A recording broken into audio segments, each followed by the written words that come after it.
howdy, howdy. Welcome back to the ANG Cast, the podcast where we talk about video games and everything else in between. I am Josh as always, and holy shit, it's been a year since we put out anything on this here YouTube channel, and coincidentally enough, it was the ANG Cast Game of the Year that we did last year, was the last thing that we ever published to this YouTube channel, so very fitting that this is what we return to this year. I am joined by all of my best buddies, as usual here on ANG, starting with Aaron. If you'll remember him, if you ever watched our Final Friday stuff, he's been on Game of the Year stuff, all that kind of good stuff. How you doing, buddy? You guys like that he named me first? Yeah, that's right. Yep, the OG, taking it back to the OG, best friend, definitely not an alphabetical thing. And then we got B Leisure, Ben. Buddy Ben, of course, you know him from Sunset and Stardew, all the Rocket League streams that we've done. Ben, what else we do? We did XDOM there for a hot minute. I think that's about it. But how you doing tonight, buddy? I'm doing all right, man. How are you? Doing okay. Coming down off of some hot computer technical issues vibes that I was having. Bro. But we fixed it. Thanks to Alex for helping me troubleshoot that a little bit earlier. We finally got where we need to be. And actually, thanks to God, because he's the one who came down and just made my computer recognize the Yeti out of nowhere. Yeah, God's a big ANG fan, I guess. And not even the microphone either. He found Bigfoot. He was on my computer the entire time. All this time, people have been looking for him, and he was just on my computer. So, all right. Digimon. And Digital monsters. We have John. Can't save this gag until I'm introduced. And we have John from Make Stuff. You will recognize John from all of the Game Dev Tycoon videos we did. Arguably, probably the best and funniest shit we've ever put out on this channel. How's it going tonight, John? Oh, it's so good, Josh. It's so good? It's so good, Josh. I've never been more... This is a fun fact. I've never been more prepared for anything. Okay, I'm really happy to hear that, honestly. I can't wait to see where this goes. And finally, we have Swirly Games, Alex from Swirly Games. You'll recognize him from the Tiny Tina's Wonderlands thing, which we'll get back to at some point, I guess, right? I didn't install it. It's still on there. It's still on mine too. We just have to find time to get back to it. All the other fun shit we've done on ANG over the years, Rocket League stuff, Tiny Tina's, Borderlands, all that good shit. How's it going tonight, buddy? I'm doing good, man. Ready to talk about some games. All right. So without further ado, so this is part one of our things of the year. So this first podcast that you're listening to now is strictly just our video games. Some of us will have top 10s, honorable mentions. Some of us will just list off whatever games we were vibing with and playing throughout the year. I know that I've got a really long honorable mentions list, and I also do have an actual top 10 that I'll read. But let's go ahead and let's kick things off with Alex here. Alex, so if you guys haven't followed Swirly on YouTube, be sure to do that because he actually made 2 Game of the Year videos over there. Very, very well produced and fun to watch. Couple shout outs to ANG on there as well. So definitely not biased in giving this video praise. Thanks, man. But yeah, they're really, really, really fun to watch. So basically, like, are you going to do your just your top 10 or are you going to do your top 20 from those 2 videos that you made? I can do the 10 because, like I said, the only reason I ended up even being a top 20 was when I realized I had played exactly 20 games this year. Yeah, I was like, well, might as well just rank all of them, I guess. Might as well. And it worked out really fun, too, because the second video was, like, shorter, too. It was just, like, short and sweet and to the point. It's like, hey, I played exactly this much of this game, and that's why it didn't make my top 10. Yeah. If anything, like, 14 games I really, really played. Like, the bottom 5 there were, like, I dabbled for a little bit, didn't really like it very much, kind of bounced off sort of things. Gotcha. All right, yeah. Well, without further ado, then, folks, let's get it on with Add to Down Gaming and Friends Games of the Year 2022 coming at you in January 2023. Alex, what were your top 10 games of 2022? All right, so real quick, I'll do a couple honorable mentions that didn't quite make it. So okay, cool. We'll start from 13. So we'll give 3 honorable mentions. Okay. My number 13, which was really just from virtue of not playing it enough, because like we've talked about this a lot, Josh, but like it would have been higher. I did get to put a couple hours into it and I love it. Was Vampire Survivors. Very cool game. Just did not. If they just put that thing on Switch, I know it's on phones now, and apparently it's not as bad, but very cool game. Just didn't put enough time into it where I was like, all right, yeah, this would be a lot higher if I played more of it. It really got into the weeds on it. It'll come up later because I think Aaron is the only other one I know that's actually put some time into it on mobile. Mobile's definitely not the way to go with that game because I started out playing it on Xbox and it's just like, especially when you really get into the shit in that game and like the late game runs, there's just, at least in my experience, there's not enough control over your character with just a touch screen, because like you're just like, there's no like virtual joystick on the screen or anything. You're just kind of dragging your finger around the screen to move. And honestly, like my finger was getting in the way of like dodging stuff and like looking out for stuff. Mhm. So it's cool that it's free. Like I think it has ads. I didn't play enough of it to Yeah. even see any ads, but it's really cool that they released it for free. But honestly, like it's a less than $5 game. The DLC just came out and it's less than $2, and it's on Game Pass also. So we will definitely talk about it at some point because it is very high up on my list. But Oh, nice. it's definitely worth checking out, especially if you play it on mobile, even just to check it out. And if you dig it there, then maybe move to like Game Pass or console. Right, for PC. sure. Yeah. My number 12 is probably the highest game on my list that is actually a disappointment overall, because I thought for sure this was going to be super, super high up on my list this year, but it was Mhm. Mario Strikers. Yep. And I remember we were super excited to like have I don't even remember what it was called, like Battle Club or something like Club, that. yeah, where like you we started a club and we like created like our colors of our teams and like our team Yeah. logo or some shit like that. Yeah. And it was just like, I remember it was one of those things where like you being the, like whatever the captain of the team was, like it was your team that I joined, Yeah. but there was a ton of stuff that I just could not ever do Yep. unless we were Yep. playing together. And then there was just like literally nothing to do in that game outside of the cups they had, which were very hard. I did get to a point where I like figured it out Yeah. and felt like I got kind of good at it. Mhm. But I thought that game was going to like truly blow me away, and I ended up just getting like super addicted to it for like 2 weeks and getting very frustrated at how hard it was for a while. And then I just stopped playing it, and I was like, I think that's it. I think Yeah, I'm good on that one. we were both really excited for that, and I ended up not putting very much time in it at all, just because like you said, the initial frustration of like trying to play online against other people who were just seemingly good at it immediately, and like which is Yeah. mind-boggling since we haven't had a Mario Strikers game in God knows how long. Yeah. But yeah, just that frustration, the club stuff not working out the way we wanted it to. And then once you do the offline stuff, there's really not much left for you at that point. And then like even with the updates they've been putting out, it's really just been like characters, right? That they've been adding. I think so. Like I remember Daisy and Shy Guy were one, and they've done another one since then, but I don't even remember who they were. Like Yeah. at that point, I had already completely Checked out. checked out on it. Yeah. I mean, at least it's free, but it's Yeah. like stuff that there's no reason they could have just had all those characters. I think they also put like gear sets, which were completely pointless in that game. It was just a real bummer For how sure. little there was to that game. Oh yeah, for sure. And then my number 11 is actually, we just talked about a little bit ago, but it was Tiny Tina's Wonderland. Yep. So that's just such a good like podcast game slash basically record a podcast, which is what our streams were of us just Yep. playing that game and just chatting about stuff.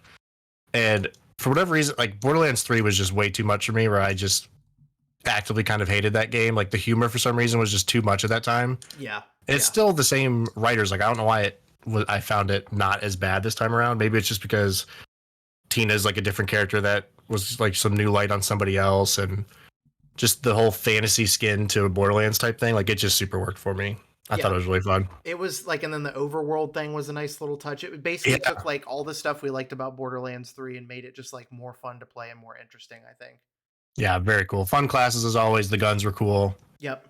It's just good. It was good to have a good Borderlands game after 3. Like at this point, if they do make a 4 because this game was good, I would be willing to at least try it again. For sure. Whereas like 3 sucked, and if this sucked, like I'd be out forever, I think. So this at least lets me give them another chance, I think. I'm very excited to revisit this game with you and have no idea what the fuck we were doing last time we were playing. Oh my god, yeah. Who the fuck even knows? I remember the world drained somehow. I remember. Yeah, we were running around in like the bottom of the ocean or whatever the fuck it was. Yeah. Very weird. All right. Cool. All right. So the actual 10. I guess if anybody, it's up to you how you want to do this, Josh. But if anybody's played any of these, like feel free jump in, so it's not just me blabbing for. Aaron and I were an hour. talking about that too. Like there are going to be some really obvious ones, like God of War. We can all very much time. Oh in. yeah. And I know John was saying that we'll have to avoid spoilers with that because Haley's in like the same room or something playing. For at the same Oh, time, yeah. right? 35 minutes until Another Haley 35 can minutes? leave her Okay. desk. Okay. All right. Yeah. And I can get into spoilers. Okay. All right. Cool. We won't talk about when the aliens showed up and just like blew everything up. We'll keep that on the download. Yeah. So my number 10 was a game that I actually barely even got to play this year. Like it came out in July or June in the summer, and I was very excited about it. And then it was just one of those, I just never got to it until it was time to like scramble to play as much as I could to make a better list. And it was Stray. but I actually really, really liked Stray. I think it's definitely a victim of like it's getting too many awards, I think. It's like crazy, yeah. It's people just like, oh, it's the cat game, and like it's cool, but like there's gonna be a lot of people that don't like this game that haven't played it just because they're annoyed with it being everywhere, which is kind of a shame. Yeah. But like the game itself, I thought was really cool. Like it's a nice, short. I think it was like 6 hours or something like that. Just a little puzzle game. Like it's a bit like, oh, it's the cat game. Like they really did make it really fun to be a cat. Like it just They feels nailed really it. good. Like the way the cat movement and everything feels really good until, which I don't want to interrupt, but like my main issue was like the reason why I stopped playing is because it was stressing me out trying to get away from like those little fuckers that would like leech onto you and stuff. Yeah, that part, Like, those parts are weird. That's when the movement was like kind of working against you, because sometimes you think that like, oh, here's a really obvious thing I should be able to mantle up on to get away from these things, and sometimes it just isn't. Yeah. And when you would get trapped in, like, there was like one area where it was like you were up on this building and there was a chain link fence and it just seemingly like you had nowhere to go. And I remember I like literally had to look up a video, and it was just like this really not obvious way to escape that area, like unlike anything else that they had prepared you for prior to that. I Yeah. definitely plan on finishing it because I think I put like 2 or 3 hours into it. And I know it's not that long of a game. Yeah. I think John played Stray too, didn't you, John? That may or may not be on my top 10. Who knows? Oh, Hell yeah! If you want to talk about it now, you can, or we can wait until yours. It's up to you. I mean, it may or may not be on mine, but I'll wait until mine. Okay, cool. Yeah, I definitely. It's gonna be a disappointment if it's not on there. I'm definitely looking forward to getting back to it at some point. In the next like less than a month or here or so, I'm going to be playing the Dead Space remake and then Hogwarts Legacy. So Yes. those will be my next two. And Dead Space isn't even really that big of a game, so I want to knock that out before Hogwarts Legacy, because I'm getting that digital edition of Hogwarts Legacy where you can play it like a couple days early, like on Tuesday instead of Friday or whatever. And then the PlayStation gets an exclusive like Haunted Hogsmeade quest. Like if you buy it digitally, which sounds really fucking cool. So yeah, I just, more than anything this year, there's so many good games coming out. I just want that Oh game my to God. not be a giant piece of shit. Like I just want it to be decent. Yeah. I went through like, because I've recorded it, I haven't edited it or posted it yet, but I just went through and looked up like games that they might not have a release date, but the last note was that it's supposed to come out in 2023. Yeah. And there were 17 games that I wrote down that I would be somewhat interested in playing. It's like there's no shot I get to even half of these probably, because some of them are just massive games. But oh yeah, for sure. Yeah, Stray was number cool. 9. Number 9. Yeah. This is going to be the theme of this podcast as is usual. I went back and listened to parts of last year's, and it was just nonstop fucking segues into other shit. And so it's fine. There's no real structure to this shit. We'll just talk about stuff whenever we feel like doing it. We're on A&G time now, baby. It don't matter. Yeah, I have my script up from the video I recorded, so I am at least glancing at that. I'm like, oh, I've already thought about what I would say about these games. That's 10 steps ahead of any of us, so that's great. Yeah, John, what's your script look like? Can I reiterate? I've never been more prepared for anything in my life. Just wanted to point that out again. Hell yeah. Number 9. Number 9. Mambo number 9. Yeah. I do not play games on my phone. Like Pokemon Go that summer is the only thing I ever really super got into. Maybe Clash of Clans, like when it first dropped. But Marvel Snap got me pretty hard for like a month and a half there. It was a very cool game. I suck at like Hearthstone, but I like Hearthstone a lot. And then knowing that, what's his name? Ben Brody or whatever, the guy from Hearthstone, is the head of that studio. I was like, okay. And I don't even like Marvel. Like I don't like mobile games. I don't really play card games, and I don't really like Marvel, but I love this game. Yeah. It was just really cool. Like all the cards just look sick. And like, I think my favorite moment of the game was like playing somebody who has like a deck I'd never seen before, and they just absolutely whoop my ass with it. And I'm like, wait, do I have these cards? And I go and build a deck with the deck that just beat the shit out of me. And then I do that to other people for like an hour until the next deck does the same thing to me. It was just really cool seeing other people's cards, and like each game's 5 minutes. It's just the perfect. Oh, I've got 5 minutes on my phone. Let me just play around real quick. It's a super cool game. For sure. Yeah, I'll say that the thing about Marvel Snap that I liked was just how quick it was. It was just such a nice thing to just jump in, play a quick match, and then you're done. Yeah. See, Very felt like drawn out. My my favorite thing was I'd see someone, they'd whoop my ass with a deck, and then I'd say, "Hey, do I have those cards?" And then I spend the next 200 hours trying to get those cards. Oh my and God, yeah. never getting those cards. That was my favorite part of Marble Snap. Yeah. There were some where it's like, oh, I can't wait to see that. And then, yeah, it's just, I'm like 200 levels later, and I haven't seen that card yet. Yeah. Yeah, I do wish, and I think they added a thing where it's like you can use certain tokens after you hit a certain level to buy specific cards that will randomly show up in the shop. And so it's slightly easier to get specific cards, especially if you're hoarding those tokens, but still just, I mean, that was the nice thing about Hearthstone, was just like, I want to make this deck, so I'm now going to, just use it is possible to use resources to just go and make that deck. And this is just like, it is a very likely scenario that if you do not have the cards, you just cannot make that deck in that moment. You might have to wait a week before you can make that deck, and you might have to play for hours and hours and hours to do it. Right. So it's definitely, don't get too attached to a specific deck. You know what helps with that? Yeah. Just running like first tier decks all the time. Hell yeah, I'm still doing they do like moderately well. Yeah. Yeah, that's my number 8, and I mean, I fell in love with that game when it first came out. I fall off of it since, but I think just the different mechanics come together to really, really push it over the top as far as like a collectible card game or whatever. Like, I tried out Hearthstone when it first came out. I'm a big Yu-Gi-Oh guy, but like, I don't know, just Aaron was saying, just how fast it is. Like, you could just do like, you could do like, I mean, at school you could do one between passing periods if you really wanted to. Like, you just whip it out and just like play it out. And so, yeah, it was fun. Take it from Ben. I'm a big Yu-Gi-Oh guy. Listen, I played a crap load of Duel Links. I don't know what you want from me. Hell yeah.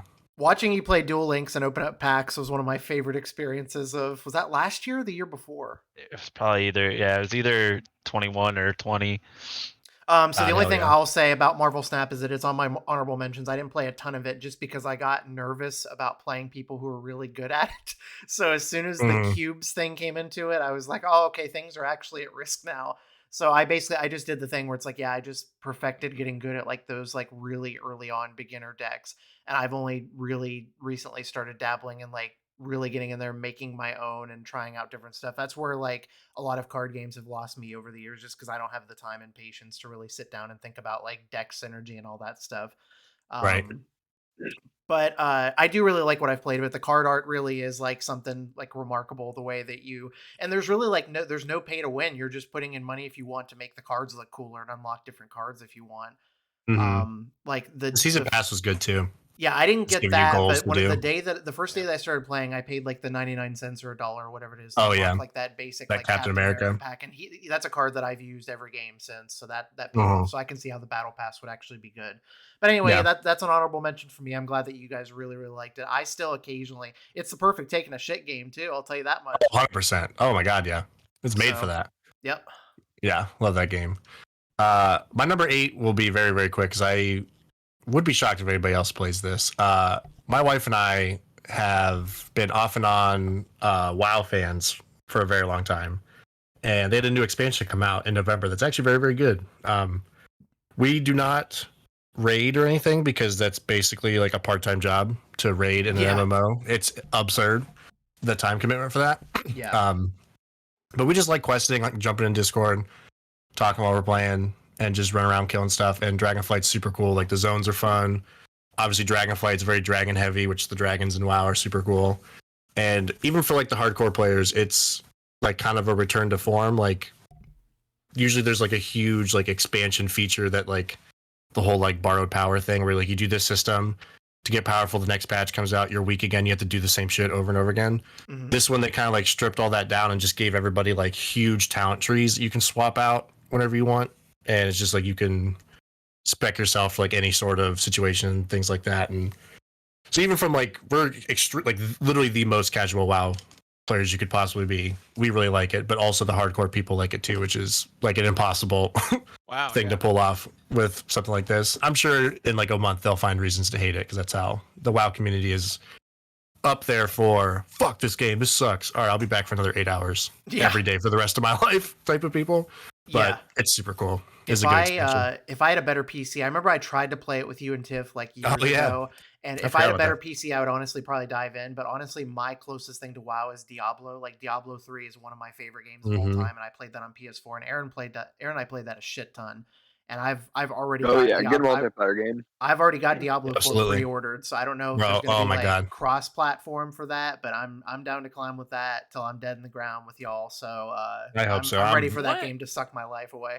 Oh my god, yeah. What PC do you have that WoW circa 2005?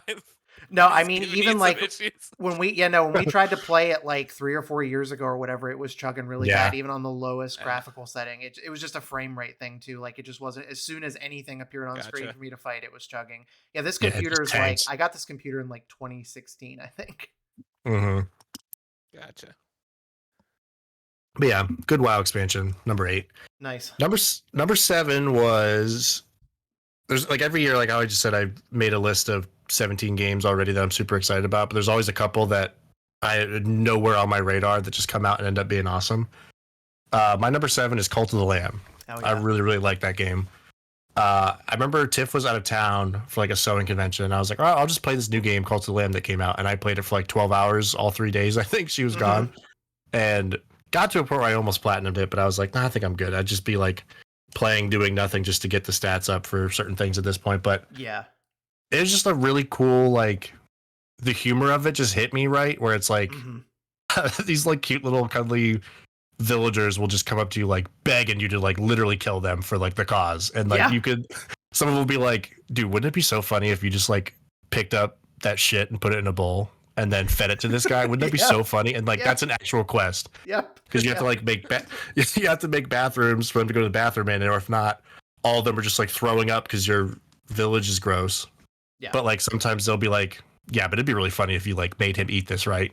And then you do it, and he's like, whoever you give the poop to is like super mad at you, but the other one's like, dude, that was great. And like they're I forget what the term for like the how like your reputation with that villager will go through the roof because they thought it was great.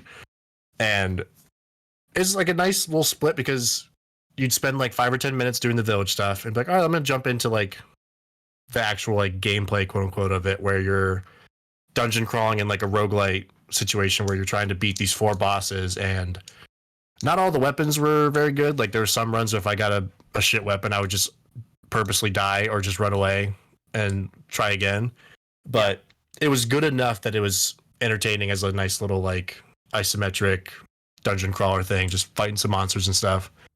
I thought it was a really cool game, and it felt like a nice like just close enough to like an Animal Crossing vibe / like Stardew / like just a good dungeon crawler that I really like that game. I know you played it for a little bit, but yeah, so I put about 12 hours or so into that game, and I think the thing that dropped me off of it was just all the combat stuff, which, like, as you said, it's really nice that it was split up. Like, you really didn't have to do much of the combat stuff if you didn't want to, but I kind of hit a point where it's like, okay, I kind of need to start like doing that more than I need to focus on the village right now. And the village and like cult stuff was like my favorite part of that game. And I got to the point where like, if I don't like start doing dungeon stuff, like the village is going to start suffering because of it. Like you hit that wall eventually. So that's where I got to with it. It is a really, really good game, and I could see myself playing more of it eventually, but my list kind of got shuffled up near the end of the year once I started thinking about some stuff and played a more recent game. So it's like at the very top of my honorable mentions. Like it's like a number 11 or number 12 if I had numbered it that way. Ooh. Oh yeah, Alex, you still there? I have not played this, and but I love. I muted. I'm here. Oh, okay. I just want to make sure. I love the. I mean, I'm such a huge fucking Binding of Isaac fan. That's the I couldn't think of like boxes for me. Yes, that's absolutely the vibe of that. You will like this game then, John, if you haven't played it. It not so much in like the combat, because the combat's not like just like point and shoot projectiles like Binding of Isaac. It's more of a, I don't even know how to explain the combat. You know what I mean? But yeah, I think Meat Boy looking type. Yeah, aesthetically and humor-wise and all that stuff. I think Binding of Isaac is a way harder game for sure. Like way more punishing. Like Cult of the Lamb wasn't like it didn't bounce me off of it because of how hard it was. It's just like I cared more about the cult stuff than I cared about doing the dungeon stuff. Because the dungeon stuff is nothing like revolutionary. It is a really good one of those, like the combat and stuff, and it actually does feel pretty smooth, but it wasn't doing anything different enough to make me like, okay, like after 12 hours, like, oh God, I'm dying to like play 12 more, you know? But I do have a feeling it's still installed. Like I could go back to it at any time. I feel like I will eventually. Yeah. Yeah, it's a fun game. Yep. Cool. Number 6. This is maybe the most addicted I got to a game this year. Neon White is my number 6. Oh boy. Here we go. It was 100% from you and Ben on the leaderboards and just being obsessed of like, I cannot. Ben has me by literally 3,000th of a second. I will play this level for 30 more minutes until I finally beat him. And I don't know if you ever went back and got me, but like, I don't think I went back a couple times, like see if you had passed me. But after a while, I was just like, I'll move on when I beat Ben. And if he passes me, he passes me. But what a cool fucking game. Like, this is just a video game. It's like the music is insane. So good. It's so fast paced. It is like buttery fucking smooth, even on the Switch. Like PC, I can't even imagine how quick, because some of the movement you have to be so snappy with it, and like that sucks on a pro controller. Yeah, it took me. It was a huge learning curve. Like I tried adjusting like the sensitivity and stuff, and eventually I got to a point where I was just comfortable with it. But being a little bit slower on controller helped me out later because I was so used to it. I could just like move a little bit slower if I needed to. But definitely playing on PC would be the way to go if you can adjust to how fast paced that fucking game is. Like watching, have they done the speed run yet on GDQ, Ben, of Neon White? Yeah, they have done it. They did it late Thursday, I believe. So yeah, Alex, you might want to watch it. I haven't seen it yet, but they did White's like, it's basically like the speed running mode. Like I think you tried that one time, Alex. I was watching you on Twitch. Oh, you just go level to level. Yeah, it's just a full run. Yeah. Oh shit. Yeah. And what time did they do it in? Do you remember? It was like I don't know. I could like let me 30 take a look minutes real or quick. Something like that. Like the entire game. No, let me see. It's something crazy, but yeah, that. Yeah, 32 and then 13:27. I think there might have been something else that went along with it. So that's crazy. One of those levels is like 5 minutes. Like the second to last boss fight's like a 5-minute fight, from what I remember. This one's crazy. Yeah. It's very high on my list as well. I'll talk about it a little bit more when I get to my list. But basically, like I never saw myself getting so hooked on a speedrunning game because speedrunning is just not my thing at all. And hard games are not my thing at all, as I've well established in the past. This is probably the hardest game I've beaten like in the last 5 years. And I didn't go back and get all the gifts and do the best time in the last 2 levels. And I'm fucking fine with that. I did it in literally every other level of this game. It took everything in me to beat that last boss in that last level because it was so fucking long. It was like a 5-minute long level. It's crazy. It's the kind of thing where like if you fuck up one little thing, you're done. You have to start over. And I had to put that game down. I remember I was venting to Ben about it. I was like, I legitimately don't know if I can do this. Just gave it a day or two, came back to it and did it within the next couple tries. And there was like a high that I was chasing with that game that was unlike anything that I felt this year. Like when you would finally beat a level after so many fucking tries, like beating your head against it. Like I think my final hours I put into that was like 25, but it really didn't feel like it because of how invested I was in it. You know what I mean? Like other games you can like feel like, oh God, like I'm playing this like JRPG. It's like, oh, I've only put 10 hours into it. I've got 100 left, you know. This is like the opposite of that. Like time just fucking melted away. Like I would play it after work and then be upset that I had to like get ready to go to bed. It was just, I'll let you talk about it more, but yeah, it's just so well made from top to bottom. Even on a fucking Switch, like it felt so good to play, even with like that shitty like frame rate that it had. You know, it just worked. Like I think I ended up having closer to like 45 hours probably, because there was a couple of those fucking levels where I really had to be yeah, dude. Where did he get 4 seconds on this 22-second level? Oh, like, I did the same thing. It's so cool doing that stuff. And like the story, I genuinely tried, and like I like anime. Anime's fine, but there was something about this one where I was like, I don't give a single shit about this story. But Y'all are a bunch of babies. Even get so mad when I hear this argument. Honestly, I would be willing to give it another try because I got to a point where I was just like, well, they put a fast forward button into this. This is kind of cool. So I would just be like, I'm gonna pay attention as like I'm watching every word I can, but I'm gonna watch it fast forwarded and see how much of it I can retain. And then I will say, when I got to the end of it, and like what green was doing, I was like, oh, this sounds actually pretty cool. I probably should have fucking paid attention to this more. Yeah. From like 40 levels ago. Yeah, no, I was definitely long. guilty of I just wanted to skipping get back it too. to it. It wasn't that I disliked the story that much; it's just I wanted to get to the next thing. And the other thing I was going to say too is that I didn't finish all of the side stuff because they tied a lot of that up in the talking to. Like you could just fast forward and get through it. But a lot of those levels were even fucking harder than that last level. Like some of those, you just like look at them and you're like, where do I even begin with this? Like, what do I do when I get to this part? And so I know what you're saying though. Yeah, there was some really like early on in that game within like the first 5 hours. I think I took some screenshots on the Switch. I'm not sure if I still have those or not, but there were some really funny one-liners, like especially like I'm a sucker for like references. Like if you reference like a very specific movie or music thing that I like. So they did that. And like those notes were hit for me in that. But overall, like by the time I got to the end, I was like, okay, this is a cool story overall, but like I didn't care about like the fibers of the story, if that makes sense. Like it was cool getting to the end and seeing how it played out, but I did skip over a lot of that dialogue, like when I got to like the middle point of that game and onward from there.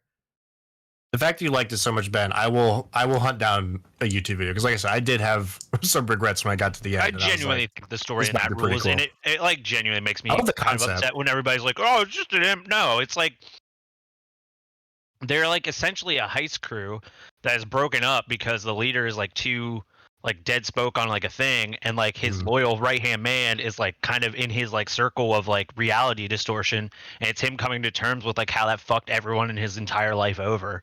It's good, and I get genuinely tilted when they're like, "It's anime stupid."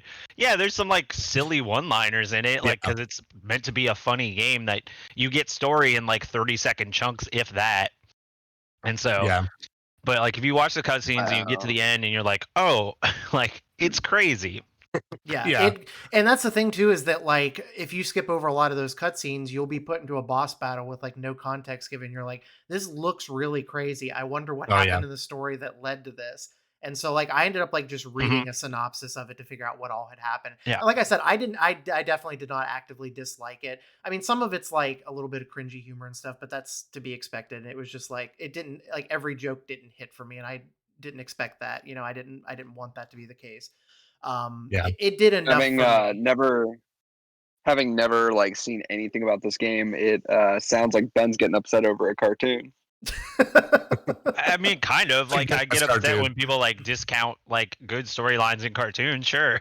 Yeah. Like it's absolutely fair. Yeah. Sounds like a kid's game for children. Like that Aaron specifically unmuted on Discord to come in and contribute that to the conversation. I'll tell you what, a kid's game though is playing that only handheld. Oh my god, I literally couldn't imagine. As soon as Alex mentioned Neon White, immediately Ben's unmute button, like I could see it just flash. He was so excited. A good game, man. Game to talk it's about. so cool. It's really fucking good game. Honestly, I'm gonna talk about it a lot more later too. Actually, yeah, Ben's definitely gonna talk about it. The one thing I will say, and I guess I could save it for when I get to my list, is I didn't get nearly into the competition aspect of it. I just was, especially like in the later levels, I was just so happy to have accomplished beating that level that I didn't care about besting you guys at it. But it was really entertaining to be the middleman between you two and just like, what'd that fucker do now? Oh, I can't believe it. Fucking 0.4 seconds. God damn it. All right, I'll be right back. Fuck you, Ben. Yeah. God, I spent half an hour on this shit yesterday and you already did it. I remember specifically just like sending a message to Ben being like, Alex says fuck you or something like that. It was just so fucking funny going back and forth like that, being the middleman. It's just that this game provided a lot of experiences that were like first times for me. Like absolutely first speedrunning game, first game that looked and played like that. It's going to be hard for them to make a sequel to that that's not just more of that, and that's honestly fine if they do that, but I can't imagine ever playing another game that's anything like this unless it's by them. Yeah. The last thing I'll say about it is it's hit that point where if like a new game comes out and like Giant Bomb or the Besties or whoever Min-Max is like, it's kind of like Neon White, and then I will just stop listening and then go buy the game and try it out because like that's enough for me to try. It's hard to imagine what else could be like it at this point. It's so fucking unique. Like out of everything I think came out last year, there's just nothing else like it. Yeah, very good video game. Really good. Exceptionally good. Yeah. Top 5 time now. My number 5, I'm shocked I even played this game, but honestly, Extra Life, and trying to think of like something to like one up what I did last year. I was like, well, what if I play like something scary and like, but is still the gameplay type that I like? So I ended up buying The Quarry, and holy fuck, this game's so cool. I love this game so much. It's so good. I've been a huge like Telltale game fan since the first season of The Walking Dead. Like, generally one of my favorite stories in any game I've ever played is that first season. And really fucking good story. It's literally the only Walking Dead Telltale game that I've ever played. It was really fucking good. They ended up doing like 4 of them, I think. I only played the first 2. And they gave what's her name? Was it like Valentine or whatever the fuck her name was? Clementine. Or Clementine, yeah, Jesus. Yeah, they gave her like her own spin-off game, didn't they? She's or is she just like the main character in one of them later on or something? Okay. Yeah, she's around. Yeah. Okay, cool. But like, as much as I love that game, it was so early on that they were still struggling with like your decisions actually mattering. It would be like, oh shit, you can only save one of these 2 people, and like I played it both ways, where I saved both people, and then no matter what, like those 2 characters, whichever one lives, they will have identical dialogue until a unpreventable event happens to whoever's alive. Anyways, like 45 minutes from there. So like it was like the illusion of things mattering. But like, you played The Quarry, I played it, I got Tiff to play it, and I watched her. I bought it for my friend Grayson to play it, and my brother Rick even bought it and played it. And like, all of them talked to me about stuff that happened in their game, and like completely different. Yeah, like there's so many different ways. Like, how many more people throughout your friends and family circle could you do this with? And it's like, I'd love to see like an actual number, like a database of it, or like a graph, like how many possible endings, how many possible conversation loops. And like, that's the thing, like with Until Dawn and their games, is I can't imagine replaying it that many times to see all of that stuff, just because it isn't like a super short game, you know? I mean, it's like, it's a little bit of an investment. And like, as much as I would love to go back and keep replaying it, it sucks that like you can't just jump to a specific part to try to like make a thing happen. So that's like literally the only knock I have against that game, is that like I would love to keep replaying it, but there's just so much other shit that I want to play. Oh my god, yeah. It's just you know me, I have a fucking horror boner 24/7 of my life, and it's just like, it's a perfect horror game. Like, David Arquette was in it, all the actors and actresses in it just killed it. The place that they're getting to with facial recognition in these games is insane. Fucking eyeball technology. It's wild. Like, eyeballs darting around. God of War did that too. Remember I pointed that out to you? Like, just, this shit's getting just so realistic. And The Quarry is like, at times it's like just watching a horror movie. Like, we're like one step away from just movie graphics, basically. Oh, 100%.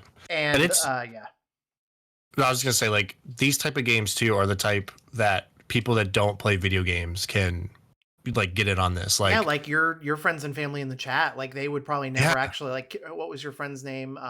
Lauren. Yeah, Lauren. She would probably never actually play that, right? But she was just invested in it. She like stayed up late and woke up early to like get back into it with you. You like put the game on hold on your extra life for her to be able to pick it back up with you.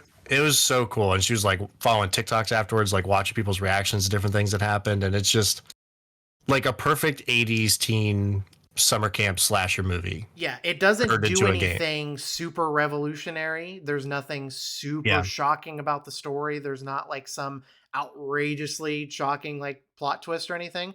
But if you're a fan of like 80s horror movies, like campy 80s teen horror movies, this basically is that. Like a modern 100%. Take on that. And yeah, the characters, like, you get invested in the characters really quick, which ones are pieces of shit that you hate and you would love to see die, and other ones like you know, hashtag justice for Dylan. Okay, so wait a minute, Aaron, do you care about Quarry spoilers? I can't remember if you said you're going to play this or not. No, go for it, man. Okay, Alex, just real quick, I don't want to linger on this game for a super duper long time, but only Aaron gets to say. Oh, sorry, I didn't know. Are you? I'm sorry, I know Ben's not going to play it. Do you care, John? Do you care about spoilers? I think we literally own it, but also shit, I don't. No, I do not care. I'm sorry. I honestly, I know for like, because I know Aaron played Until Dawn. And we talked about it. I had never talked about any of those games with you, so I wasn't sure if you played those or not. Right. Yeah. No, I dig those games a lot, but not in the way that I care about spoilers at all. That's true. Well, especially because like you might not even see what happened to Alex too, because there's so many different things. So and then also it's just like I don't retain, like, if it's something I haven't played, I'm so bad with like proper nouns and stuff. Like, I'm not gonna retain anything you tell me anyway. For sure. So just real quick then, Alex, can you run down for us what happened to Dylan in this playthrough and the bullshit that just led to some more bullshit? Yeah, like it got to the point where I was like watching the footage back, like literally a frame at a time to see like what the fuck happened. So if anything, there's a trophy to let everybody live, and there's a trophy to kill everybody. So everybody could die at certain points. But one of the characters for me, like, the monster was coming at me. I had the shotgun, and I did like a quick try to 360 no scope this thing, and I didn't hit it dead in the chest, so the game registered as a miss. But where I paused it at, I very clearly got him in the shoulder. Yeah, and it just didn't matter. And my favorite and everybody in the chat at the time's favorite character just got absolutely obliterated because I apparently missed that shot. And it was just the most genuine, oh my god, no! I literally didn't care about anybody else. No, it was the most visceral Twitch reaction that I think either of us have ever had for any game moment. Laura and everybody else was so fucking upset. We were all just dropping what the fuck, holy shit in the chat. And and he died one of the most gruesome deaths too. And it happened so fucking fast. Not even a chance for him to fall down and maybe run away. It's just that was it. That dude was done. Yep. It was it was so crazy. And a singular moment like that game could have fucking sucked. But that happened. And I'm a fan of memorable moments like that could boost up a game. That would have got that game into the top 10 even if the rest of it wasn't as good as it was. That was just so fucking cool. And it helps that the game is just filled with memorable moments like that too. All the story beats hit for me, all the character, the sense of humor was really lame with some of it, but then other stuff, it's there was a podcast within the game that was really cheesy, a lot of true crime and horror podcasts that I listened to before, and them lovingly, mockingly, making fun of that was so cool. And then the fact that the credits is literally just an episode of that podcast covering the events of what had just happened. I can't say the last time I willingly sat through the credits of a game. Usually I skip through them, or if I know there's going to be a post-credit scene, that's the only time I would ever stick around for a movie or a game. And I sat there planted once I finished and listened to that podcast. It's just, it's actually, I'll spoil part of my list. It's my number 5 as well. It's the only part of our list that lined up perfectly. So that's my number 5 as well. Such a cool game. It's really good. All right. My number 4 might be a hot take. Number 3 is almost definitely a hot take, I feel for my list. But my number 4 is Scarlet and Violet, which those games are fucked. They are super busted. I've probably played for, I don't know, 50 or 60 hours, something like that. I beat all the tasks, and I'm honestly I'm waiting for Tiff to finish it because she has Scarlet, and I need her Scarlet exclusives to finish Pokédex. So I haven't played it in a while, but clearly unfinished, unpolished, busted ass game. Was lucky enough to not have any of the truly game destroying glitches or anything like that. But I saw them. It's inexcusable, but it just makes it even more of a bummer because it's so bad. But it's so bad. Scarlet and Violet, if good, holy fuck. Because what it's doing they would be is awesome. Best. Yeah. It's such a good game, at its core. I love the open world actually kind of worked. You can go do whatever you want. I do wish it scaled. Maybe one day they'll get to that. Yeah. But you could just choose to do stuff out of order. You can do it however you want anyways. But I really liked Team Star and that whole storyline. I liked the auto battling. I was iffy on, but the Team Star battles are probably my favorite battles in the whole game. Fighting the car was super cool. And the Titans are a fun kind of alpha Pokemon, but different a little bit. And I'll never forget when I saw on Twitter oh, Herba Mystica HM, and I hadn't thought of that yet. And I was holy shit, that's 1,000. Yes, okay, I get it now. I like the new Pokemon. The designs are cool. They just outside of the fucking technical stuff that I just don't understand. I know Pokemon Company is the highest grossing franchise in the world, I'm pretty sure. And 60% of their revenue comes from selling plushies and stuff like that. But man, put some money, put some more time, whatever you need to do to help Game Freak out, because they are just so they're literally 10 years behind the rest of the industry. Because 10 years ago, when people were making the type of game that Scarlet and Violet is now, they were still oh, we just have to make a 2D game on the 3DS. We can do that. And it's just so much bigger with higher expectations now that they've got to figure it out. But the game itself is so fucking fun. I loved it.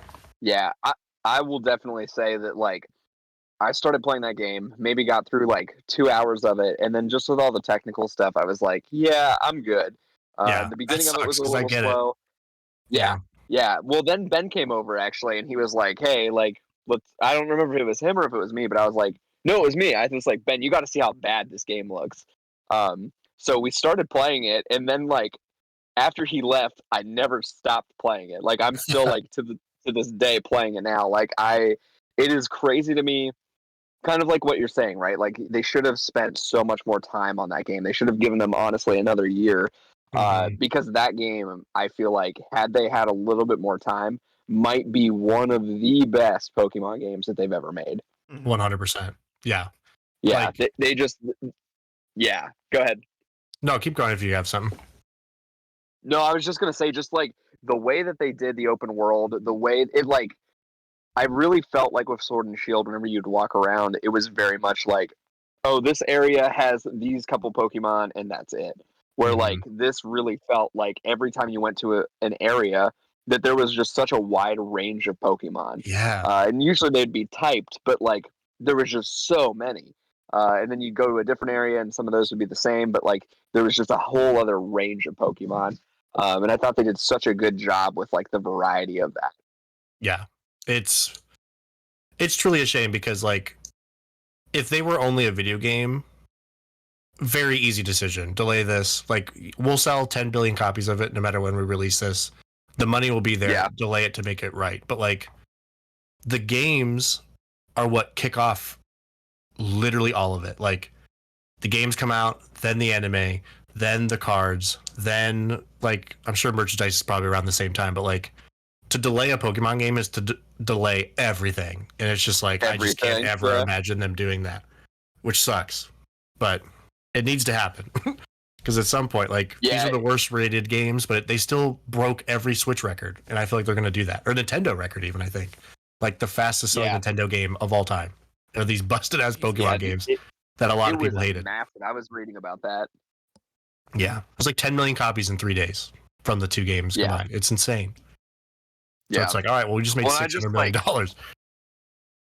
I really hope for the next one, they just really take their time and they really figure out, okay, here are the things that worked. And I hope they don't look at it as like, oh, everybody complained about this. We're just going to throw it all out the window now. Right. Yeah, it's a good base, but I feel like we've said that for the last couple where it's like, it's a good start, but they make the next one better. And it's just kind of feels stuck. But like I've fucking loved Pokemon ever since I was a kid. Like I'll play all of them. I do find myself being way more forgiving. Like there's other games I could play that could be that busted and I would not give it the time of day, but just Pokemon as a concept is just cool and I like it. So I find it enjoyable. I haven't played enough of it to really even chime in. I've honestly played like 5 hours or less of it just because of the technical stuff. It did make my honorable mentions up because I do really like the idea of what I'm going to get into in the school. I haven't even gotten. I'm in the area around like the first like bug gym like that, and I've just been running around because that's where I get stuck with Pokemon games. Is like obsessed with catching everything and leveling up, and making sure that I'm prepared for that first gym, second gym, whatever it is. We'll definitely be talking about Arceus for sure. Arceus was like a game that could have been the other way around. Like Arceus seems like it should have been the one that was broken like this. And it's just the exact opposite. Like Arceus is such a good game. Like I'm not saying that Violet and Scarlet are bad games, but like it makes them look bad because it actually runs really well and plays really well compared to this. And we'll definitely talk more about Arceus, but so far from what I've played, whenever I was 5 hours into Arceus, I was way more hooked than I am 5 hours into Violet. But I also think a lot of that is just because like as soon as I get on my motorcycle boy's back and try to run around, it's just like 10 frames per second, and it's just it really takes you out of the experience. But I mean I really do love everything about it gameplay wise. I love the terastallizing, is that what it's called? Whenever you turn your boys into diamonds, that shit's really fucking cool. Very cool. Just like what they call the Gigantamax in Sword and Shield. Like there's really, like you guys said, I'm not going to keep harping on it. There's really good roots there. I am looking forward to playing more of it. But when it came down to the end of the day, it came down to the wire. I had other stuff I wanted to finish before 2022 was over. And I look forward to this. Is like at the top of my like backlog. I'm going to get back to it soon, especially since it's a Switch game. I can like put a show on and watch it while I play it or whatever, you know? Yeah. I heard February they're planning on doing an update that's supposed to hopefully make some performance better. Okay. Ben, what did you think of it? You played it. I did play it for a little bit at your place, bud. I liked it. Yeah, there's some parts that just like look stupid, and I think I would argue that Arceus also has a lot of places where it looks stupid. Yeah. But I think the open world was cool. I didn't do any gym I did do like a gym challenge or whatever, I think. Yeah, you did. Which I thought was kind of silly. Yeah, those suck. Not a fan. I did the other thing, which is like the outpost challenge or whatever. I thought that was pretty silly. I thought that was like bad. Actually, I thought the first part of it was actually like actively bad, like where you just kind of I gotta disagree, man. Where you R1 your guy out and he just goes around and beats up. It's like a freaking auto battle stuff. Yeah, it's not good. Yeah, I kind of liked it. Fun. No, I didn't. I didn't. You do it, and then I tried it, and I was like, it's not Pokemon. Isn't that bad. I'm not trying to play Dynasty Warriors while I'm playing Pokemon. So. I did like that it made me change my team because, like, when you do the auto battling, your type matters way more. Like, you could be 50 levels higher than what you're fighting, but if you throw a grass type out there and it's the fireplace, like, they will still beat you, and like that's where the quote unquote difficulty lies. So I liked it just because that's what made me shuffle my team around. Was like, oh, let me bring these two that are good against the Team Starbase into this fight, and now I have two weaker Pokemon because I don't want to grind them up, and like that made it a little bit better. But I think that was my problem because not a big fan. It was the first one that we did. Or I don't know if you've done one before, Aaron, or not. It was the first one I did. No, that was the first one. So we actually did like type up and like ground out a lot for those types, like to level them up after we typed out. And then we just get in there and you're just like, well, this is pointless. Like, why did I do all that grinding to try to get from like a 16 to a 22 to just like run around and try and find these Pokemon in like a minute to like not even like to auto battle them, which is, I don't know. It just seemed like a waste of time. But on the other side of that, like, I would say having seen that and having like done that with you, and then having like seeing other ones and like doing the other challenges, like it definitely made me think about approaching it a lot different. Kind of like what you're saying, Alex. Like, I built my team a lot different, so that way, one, I didn't have to do the grinding, but two, that I would be able to just kind of progress. Yeah. So I thought it was kind of cool in that way too. Yeah. Also, shout out to Ceruledge, one of the best Pokemon they've ever made. Love that guy. And it is Ben's game of the year. So yeah, that's true. Yeah, Definitely. goddamn it! Fucking speaking of spoilers, Jesus Christ. No, the starters are all very adorable and cute. Like Sprigtito is just fucking adorable. Oh my god, yeah. I literally named it Luna. Like, because how do I not? You know, like mine's Fiona, 100%. Yeah, I legitimately had a very hard time picking between the three, like, because they're all three really fucking adorable. But as soon as you put a cat Pokemon in your game, it's like, okay, well, you know, that's my starter then. Yep. Alex, if you were to like have 2 minutes to like say anything about the post game, what would you say? But only 2 minutes. I'm timing. God damn. Okay. Post game. You're running out of time, man. All right. The most unexpected, insane story like segment of any Pokemon game I've ever played, where you're like, oh, we're just running around this area because that's where the high level Pokemon are, and then like a little side story picks up, and you're like, what is this? And then it just keeps happening, and then by the end of it, it's something that I don't think they've ever flat out done in a Pokemon game before, which is insane, like story wise. Yeah, I'm excited for this now. Yeah, do the Area Zero storyline. It's insane. Okay, cool. I'll keep that in mind for whenever I play it 5 years from now. I'll keep that in mind. Realistically though, I'm definitely going to get back into it within the next couple months especially after I get through with Dead Space and get through what I want to get through with Hogwarts Legacy. That's definitely, like I said, at the top of my backlog for sure.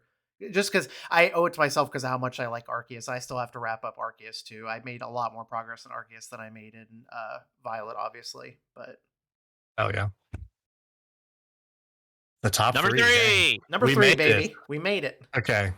Probably the hottest take on my list here. My number 3 is Horizon Forbidden West. And I fucking love these games so much. Josh knows I have spent so much fucking time talking about how much it sucks that it's, first off, I don't know if it's bad planning on their part or just the most unlucky back-to-back releases. That Zero Dawn, incredible game. A little indie title called Breath of the Wild comes out a week before, a week after. Something completely just takes the world by storm. it's like, oh yeah, that new PlayStation IP is pretty cool, but like Zelda's out right now. Yeah. And Zero Dawn's probably my favorite game of the last like 20 years, I would say. I just really liked the story. It's just something about the look of it. I just love like the whole hunting the robot dinosaurs and shit. Like, it's just a cool ass game. Very good look to it. Like, regardless of anything else, looks beautiful. And so not beautiful. to interrupt you, but this has been the year of shitting on God of War and Horizon, and I'm so glad the year is over, because I was starting to get really fucking sick and tired of it, especially the people literally on Giant Bomb saying the Horizon is an ugly game, which has got to be top 10 dumbest video game takes I've ever heard in my entire life. Yeah, like, you could not like its style. I'll totally give you that, because there's some weird ass fucking clothes in this game where some of the people look kind of stupid, but like graphically, fidelity wise, like it's not an ugly game. Like, pull your head out of your ass. Yeah, I love this fucking game. Like, I think Zero Dawn had a better story. Like, I don't know if anybody played Zero Dawn, but like the whole point of that game is you're trying to figure out like who is Aloy. Mm-hmm. And what happened to humanity, and the answers to both of those I thought were so cool, and I really liked how they went about doing it. And plus, it was just like, it is very much like the style of an older school open world game. Like, you got your big ass map with your Assassin's Creed like viewpoints, and you got icons to go clear up. Like, I love those games, and I don't play a ton of them, so I'm not as burnt out on them as a lot of other people are when they're done really well. And Forbidden West was like the most hype I've been for a game in a very, very long time, because Zero Dawn was so good. Mm-hmm. And the story overall I like better in Zero Dawn, but the characters in this, like, they went so fucking hard on making the side quests good and meaningful that like it felt like, I hadn't played the Mass Effect games until the Legendary Collection came out, but like it gave me huge Mass Effect 2 vibes, where like you have basically your Normandy, like you have your home base where all your characters hang out, and like after major moments you can come back and talk to them, get to know them. They all have like their own version of like a loyalty quest they can go out and do, and just like not only just the main crew of characters, but the actual like side quests you would just stumble upon were just like actually a lot better. There's just higher quality writing in them, and just felt like it wasn't just, they were still fetch quests, but they gave you more like a reason to give a shit about why you're going to get that thing. I like the Mass Effect comparison a lot, because I literally played through I had played through Mass Effect 1 entirely before back on the 360, but I had never finished the second or third game. So when the Legendary Collection came out, I think it was like summer of COVID is when I played that. I don't think it was like, or maybe it was summer 2021. That sounds more right, actually. But yeah, Mass Effect 2 is legitimately Mass Effect 2 is legitimately one of the greatest games ever, and I'm really upset that it rules. And it took me that long to actually finish it. But yeah, I like that. I haven't finished Horizon. I haven't finished either Horizon game. I just fell off of it because of my dumb brain being like, too much open world stuff. Joshy overwhelmed. Too much open world. Yeah, it took me like 90 hours to platinum this thing. So it's an investment. But I really do like the comparison though, because the side stuff in both these games does feel really meaningful, especially like if you get attached to any of the side characters at all. It like fleshes out their story and their character traits like in a meaningful way. Yeah, and they've got some really good, like, there's some gut punches in the story after a while where they really get you, and I was like, oh fuck, I did not expect this. I mean, like, Christa, like, think about like The Last of Us and the first Horizon. She's never touched a controller for a single second to play either of those games, and yet I can't think of two stories from any other games that she's ever been most affected by, and has watched several people do playthroughs of them, me included. That's so cool. The Last of Us, like, especially like about Horizon. I didn't know she loved it that much. Yeah, like that's awesome. Like the adoption thing fucked her up big time with that. Like, you know, oh my god, she wasn't expecting that, and obviously for obvious reasons we won't get into The Last of Us because that's not even like right. We can't even talk about that because it didn't even come out, you know, this year or last year or whatever. You know, the show's coming up soon, which is going to be cool, but. It's her. I could see if she were to sit down and watch me play this new one, she would get attached to it just like she did watching somebody play the first one. So it's for people to be shitting on and forgetting Horizon games as much as they are. Is just like, I get it, because like first one got overshadowed by Breath of the Wild. This new one got overshadowed by Elden Ring. Like, that's what I was leading with it before. Massive fucking games that like it's not surprising that it happened. It's either bad planning or bad luck, like you said. But it's really doing a disservice to these games that are actually really great games, especially if you're into open world stuff, if you're into those visuals, into that kind of storytelling. Like, they're really great open world games. It's just you have to be in the mood and be willing to do the time sink that those games require. And I will say that if I was going to go back to an open world game at any point in the near future, 10 times out of 10, I would go back to Horizon instead of something from like Ubisoft, because those games are about as cookie cutter as open world games get. Oh, yeah. And Horizon feels different enough from those and more interesting that if I was going to go play an open world game right now, I would pick Horizon over like anything Ubisoft, like Assassin's Creed, like I'm burned out on that, but I could see myself playing more Horizon games for sure. Yeah, it's just, last thing I'll say about it is like it being my favorite. I was talking to my friends, Grayson and Sam, who neither one of them had played it, and both of them got PS5s recently, and they were like looking at games, and they're like, "Oh, this Forbidden West game is supposed to be pretty good." I was like, "It is. Don't fucking touch it. Play Zero Dawn, and then play that game." And like both of them did that, and both of them loved the game. So I was like, "All right, I get some validation at least." That oh yeah, I'm glad. So people around me love these games. Exactly. They're so fucking cool. I just love it. Just. I love that you love it so much, and I'm happy that you got that vindication too. And I'm definitely on your side with this too, because it was just such a weird year. And DLC coming. Very excited for that too. Oh, nice. Yeah, that is coming out pretty soon. And then the PSVR 2 thing, which I'll play whenever they reduce the ridiculous fucking price of PSVR 2. Yeah, when that's not $600 to play that game, I will do it. Exactly. Yeah. Good shit. Yeah. Number 2. It might be... I think we're past the point John said about spoilers, but my number 2 is God of War Ragnarok. John, are you good with spoilers now? Haley's still working? She's signing off. So I won't be able to say anything, but she can't hear you guys talk. Okay. Boy, what a fucking game. I had not played the first God of War until like... I think I finished it in like September of this past year. Like I just missed it. It was back when I was playing MLB The Show, and that was like the only fucking game I played. So I missed a couple games there for a few years. So I was like, well, this game looks sick. I'm going to play the first one because I've heard it's amazing. And God of War 2018, very fucking good, obviously. Such a good fucking game. A classic, yeah. The fact that they went from what the old God of War games were to that is just insane. The best possible 180 you could do, because they, honestly, like, I would have been okay with a very linear experience, like the first like bunch of God of War games, where Aaron and I have a lot of experience with those PS2 and PS3 God of War games as well. Like we fucking love those growing up. And like they needed to do something to get people off their backs, you know, because if they had just kept making those over and over again, people would have been pissed off about it. But it's just best case scenario of what they could have done with that series. Not a lot of series can pull something like that off, where they're like, we're going to like give you a behind the back camera of this dude with these giant fucking chains, this giant hammer, like fundamentally change the way that this game is played, besides like the way that like the chain blades feel, because ultimately like they feel the same and stuff. But it feels like you're playing like a different game at times, which is awesome. Like it's not a bad thing. It's not a detriment to the game at all. Yeah. I did the same thing with Stranger Things this year, where I'd seen the first season of Stranger Things, but I hadn't seen seasons 2 or 3, and I watched season 1 like when it released. So like a new season of that came out this year, and Tiff and I binged like the whole thing the week before it came out, and then I got to watch season 4 like live with everything. So it was like holy shit, like I just got caught up on all this like classic stuff. Hell of a time before the new really cool thing, like the best season of Stranger Things, like fucking very very good. Yeah, and that was like my gaming version of that. Was like I got to basically just binge like 100 hours of God of War within like 4 months of each other between these 2018 and this game. The story in this, it's very similar to me as Horizon. Like I think the plot of the first game, 2018, is better, I think, but this game, the characters are so much better, and it's just better written, I think, from like a moment to moment aspect. And literally 5 minutes into the game, I was a fucking mess because, like, you know, Tiff and I lost our dog this year, and that's literally the first fucking thing that happens in this game. It fucked me up, so I can't, like, it just hit you at the exact right/wrong moment. Like, watching that thing's soul just escape its body and just, oh my God.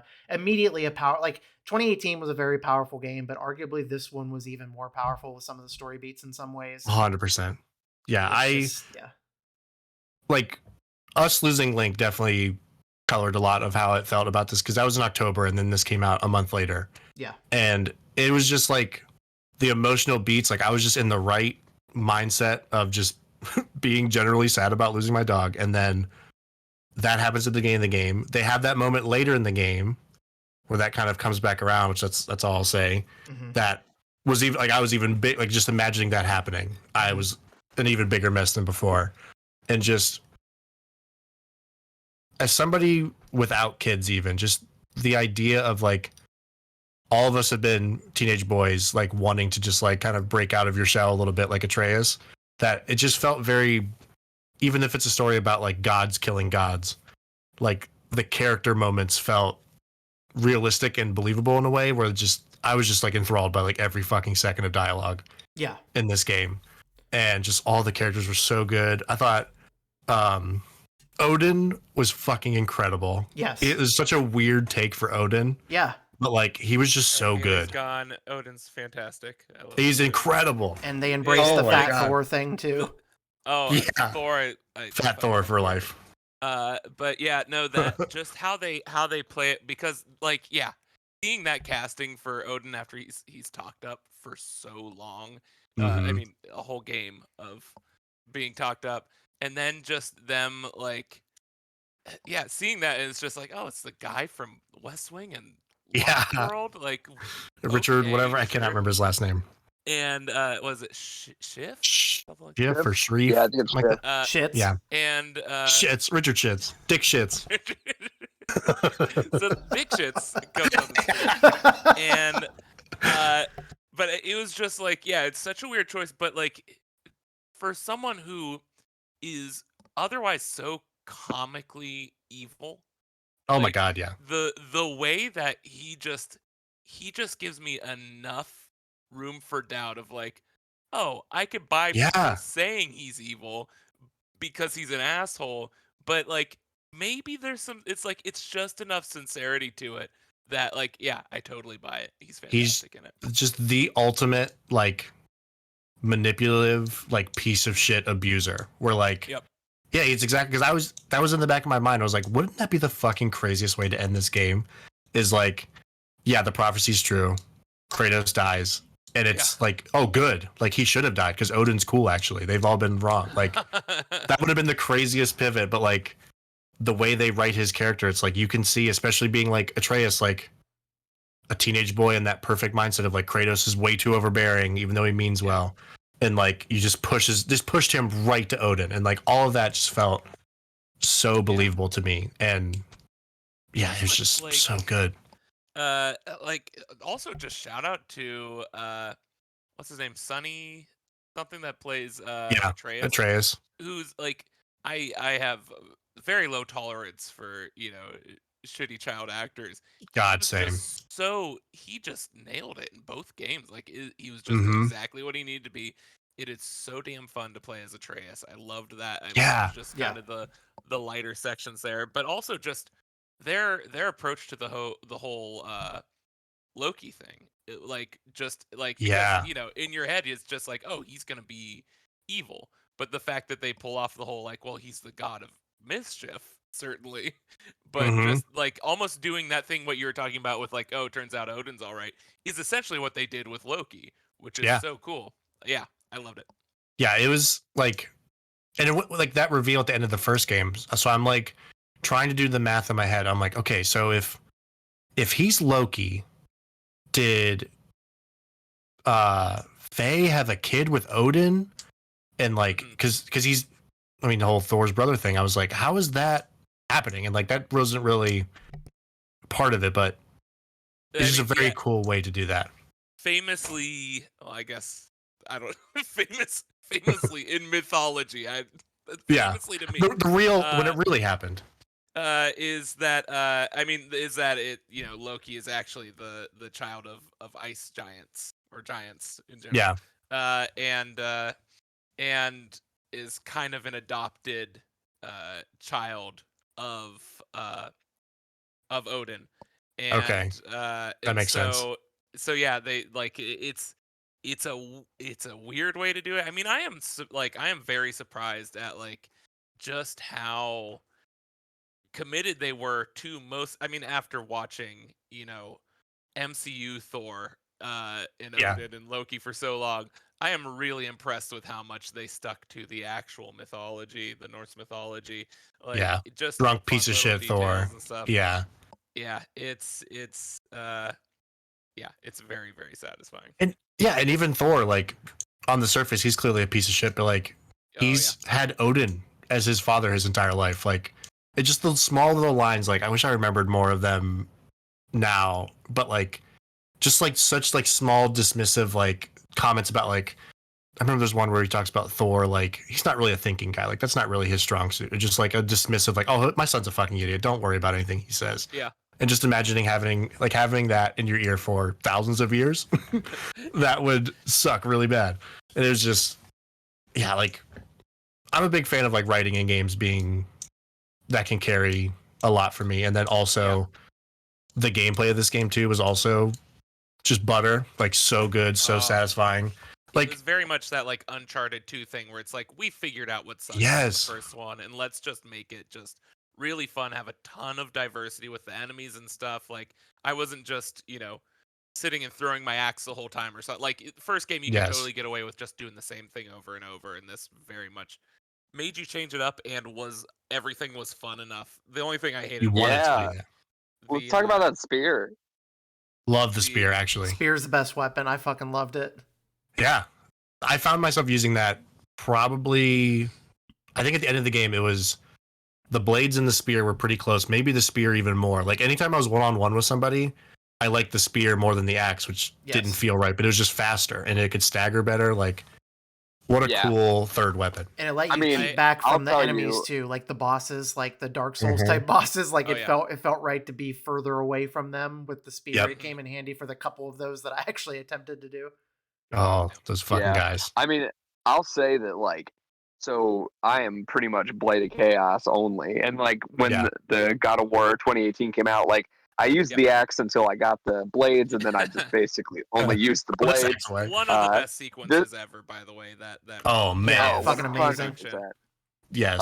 And then I just got to the point in this one where I'm like, like, I'm switching it up a decent amount, but like, I'm still using the blades. And then I got the spear, and it was like really the first time in a God of War game where I'm like, okay, I'm gonna use this.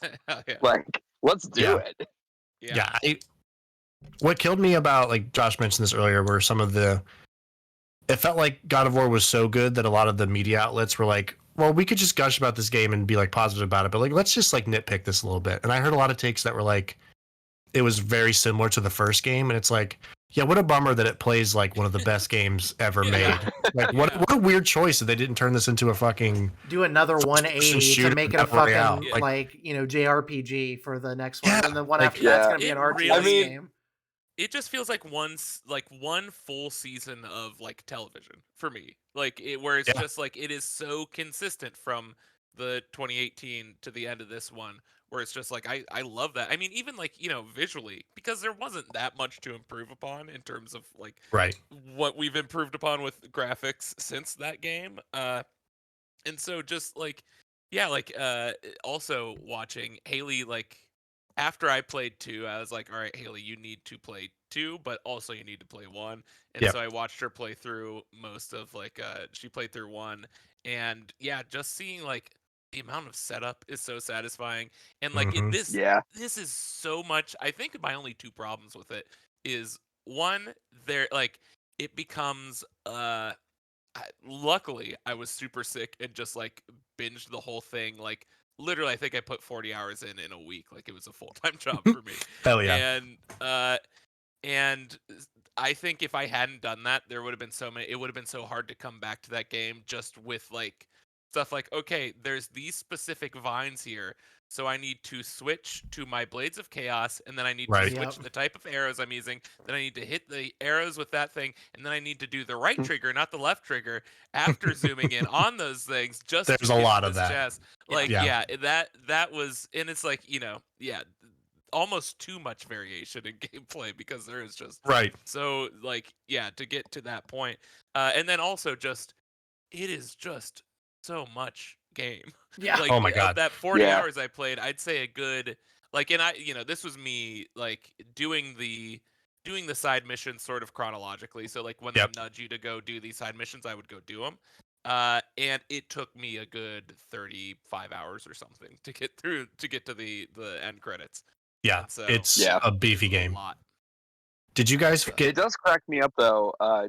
Like, Alex, you talked about the fact that, like, really whenever people bring up God of War, they just kind of start talking about like the things like oh, I didn't think this worked, and I don't think that this worked. But then they like rate it super high, and it cracks me up because like it's my number 2, and like when I think about that game, the first thing I want to say are like the complaints I had. But I think I want to say that just because like everything else was so perfect and everything else was so good that like it's just crazy to me that they just did just so much so well. Yeah. It's what a good game.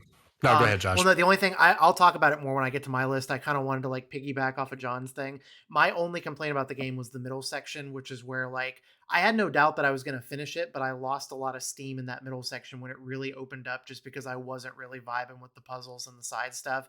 And I know I do need to go back and experience some of the storytelling that was in that side stuff, because I've been told by you guys, and I've read in multiple other sources, that some of the storytelling and stuff in the side quests is really good. But I got to a point where time was running out and I needed to finish this game. So I only ended up playing it for like 25 hours. And that was doing all the main story stuff and doing some side stuff. And it just, once I got through that and decided like, I just want to see where the story goes, once those emotional story beats started hitting, it propelled it up my game of the year list because of how fucking strong of an ending that game had. And after you get through that middle point and you realize like there's a lot of game here and I don't necessarily need to do it right now if I don't want to. Some games you don't have that. It's like, think about like Pokemon, for example. You have to level up to do the thing to get to the next thing. You don't necessarily, I mean, you can do that with God of War because you can level up, but I played on normal for most of that game. And then for the last couple of boss battles, I had to turn it down to easy just because I was like not having fun and struggling with those last couple boss battles. But, just overall, like that's going to be my main thing that I talk about is like I had some frustrations with it in the middle part of that game, but the fact that the final third of that game was so fucking strong that it like changed my ranking and like hit me really fucking hard emotionally near the end of it too. I know you guys have already touched on a lot of the story beats and stuff, but if you want to expand on that, you can go ahead. But yeah, just that like the I think that's what impresses me most about this game is that it doesn't cop out at any point emotionally, like where it doesn't go for any easy resolutions. It doesn't go for any easy like, oh well, this person just sucks. Like it is and especially with like the whole just Kratos's character arc is absolutely insane. Watching like from the beginning of the 2018 game to the end of this game, of just like the sincerely good, just like life lessons that people should actually like retain from this. Genuinely, in terms of how to develop relationships and interact with people and earn trust and like stuff Freya, like that. The whole thing with Freya was like legitimately so touching. Like oh my god, like the fact that she was willing to forgive him after all of that. Like I mean, arguably he worked for it, you know, but it would legitimately touching like character turn. Like she had every right to just like fucking chop his head off and move on with her life, you know, because like that's I think that's what she wanted. She wanted revenge. It's like, you killed my son. Yeah. And I mean, I think the peak of the game for me, for sure, is the whole Garm / Fenrir. Oh yes. That's just some of the best I've ever seen. But not just that boss fight, which we could definitely get into because it's one of the most satisfying things ever. But also just the end of that level of, because they were like, that's when it started to get into the annoying stuff of like, oh, why don't you just tell him this, and why are you hiding? And then at the end of that, it's just like, we are going to actually tell each other. We're going to be emotionally vulnerable with each other. And it just like, every time that it starts to sort of get on your nerves of just like, oh, they're doing that tropey thing of hiding things for no reason and making decisions that will obviously ruin things, then they just resolve those things in like some of the best ways possible. And I was just blown away. And I was absolutely crying by the end of that level of just them talking. The hair is standing up on my legs right now just thinking about that Garm part. Like just the way Fenrir like happily like runs over and like starts playing with the like I'll start crying right now if I talk about this for 10 more seconds. It was so powerful and so well done. And like Atreus is you hit a really good point there too about like shithead teenage characters in shows that are either like boringly written or just played by just the worst actors. Just really take me out of shows sometimes. He was so believable and so good, and he's just like a genuinely good person. Where like if Kratos jumps back and forth on that line a lot of like, oh, he went too far. Like Atreus, every beat of this game, his heart is in like the right place. He's like, Odin tricked him, but like he's fucking Odin. Like that's gonna happen. Yeah. And he tricked me. Yeah, and he kind of got back for anyways. Everything that Odin pulled in this. Yeah, 100%.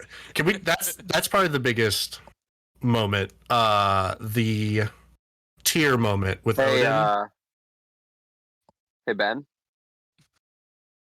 Ben, plug yours. Ben. Hey Ben. Ben just fucking left. He's on his way to Ohio right now. You know what? That's probably for the best. Real quick. No.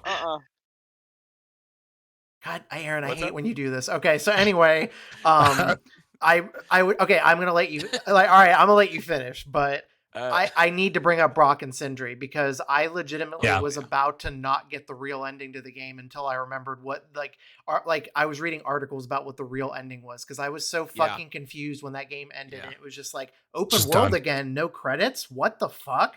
And then I remember Aaron talking about it. I remember Alex talking about it. I remember reading about it. Like I literally just read like, I don't know, it was Polygon or something. I was like, a funeral. Like, where do I go for a funeral? And then it smacked me. I was like, okay, yep, the obvious dude who died that I need to go to his funeral. So I tracked him down, went there, legitimately had tears in my eyes for the last portion of that game. And then that Hosier song comes on. Huh? So fucking good. What? Tears in your eyes? Tears. What did I say? Tear. No, I'm making a tear joke. Oh. What's the name of that Hosier song? Like Blood on the Snow. Blood I on think the Snow. That song hit me like because Christa and I really like his music a lot. That song hit me like a fucking ton of bricks. Like it was so good. One of the best original game songs. And like going back, I went back and watched his Video Game Awards performance of that. That makes it slap even harder and hit even harder too. But there's so many. Like I said, like I would have kicked myself in the ass if I had waited a really long time to come back to this game. Luckily, I only waited a few weeks because of how frustrated I was with that middle section. Mm-hmm. I'm glad you got through it. The end more than made like the first half of that game and absolutely incredible. Middle part, arguably still a very well made game, just not for me and gave me personal frustrations. Back half of that game, some of my favorite third person action adventure shit I've ever done in a game. Such well-made boss battles. The Nidhogg boss battle, I think, was like somewhere near the middle, but it was a nice callback to the very beginning of God of War, where he's like fighting like the serpent heads on the ship, and like the way you would like chain down the heads. It's literally like ripped right out of the very first PS2 God of War game in the most loving way. I was out of my fucking recliner excited when that shit happened because they had not made that direct callback to the PS2 games, to my knowledge, until then. Actually, you know what? I found watching Haley play through it because she'll bring up the journal entries, and which I admittedly enough didn't pay enough attention to those because I never fucking do in these games, honestly. But yeah, there are some good ones, especially those what is it, Cavassier's poems. Those poems are so cool. That are just about other PS or other PlayStation games. Yeah, I love that. Those are really cool. But the one I noticed was because there's a side quest with like this big whale type thing, and it's kind of this like redemption for Mimir thing, and he mentions, he's like, it reminds me of something I did to a boat captain long ago, and I forgot about the most fucked up shit in any of those games is just him murdering this boat captain to grab the medallion off his neck or the key off his neck. He grabs it from him, and then he like going down into hell or whatever, he like clings on to him and climbs up his body and then kills him again after he's died, and then like another boss brings back spirits and he's one of the spirits in one of the games. That's and then incredible. He kills this boat captain and it's just the most like sadistic shit, and it really shows you. I love that even they have a mini journal redemption Yeah, he's like, just for that. And see, I missed that. Like I said, I kick myself in the ass a lot for not engaging with like audio recording pickups in games and journals and stuff. I just do not have the mental patience to deal with that shit, especially with where I was at in that game. That would have bogged me down even more trying to interact with every single one of those little things, except for the poems. I did make exceptions for those. Last thing I'll say, and then I'll let Alex talk because I know that he's like fucking hardcore about this shit. The most fun, best side quest I played was the jellyfish one. I absolutely love that one. Yeah, that one's really cool. Yeah, especially just like I was kind of iffy on that one, and then Mimir says something about like, oh, your dad just wants to spend more time with you. Exactly. That was when they put it all together. Why are you doing this? And I was just like, oh.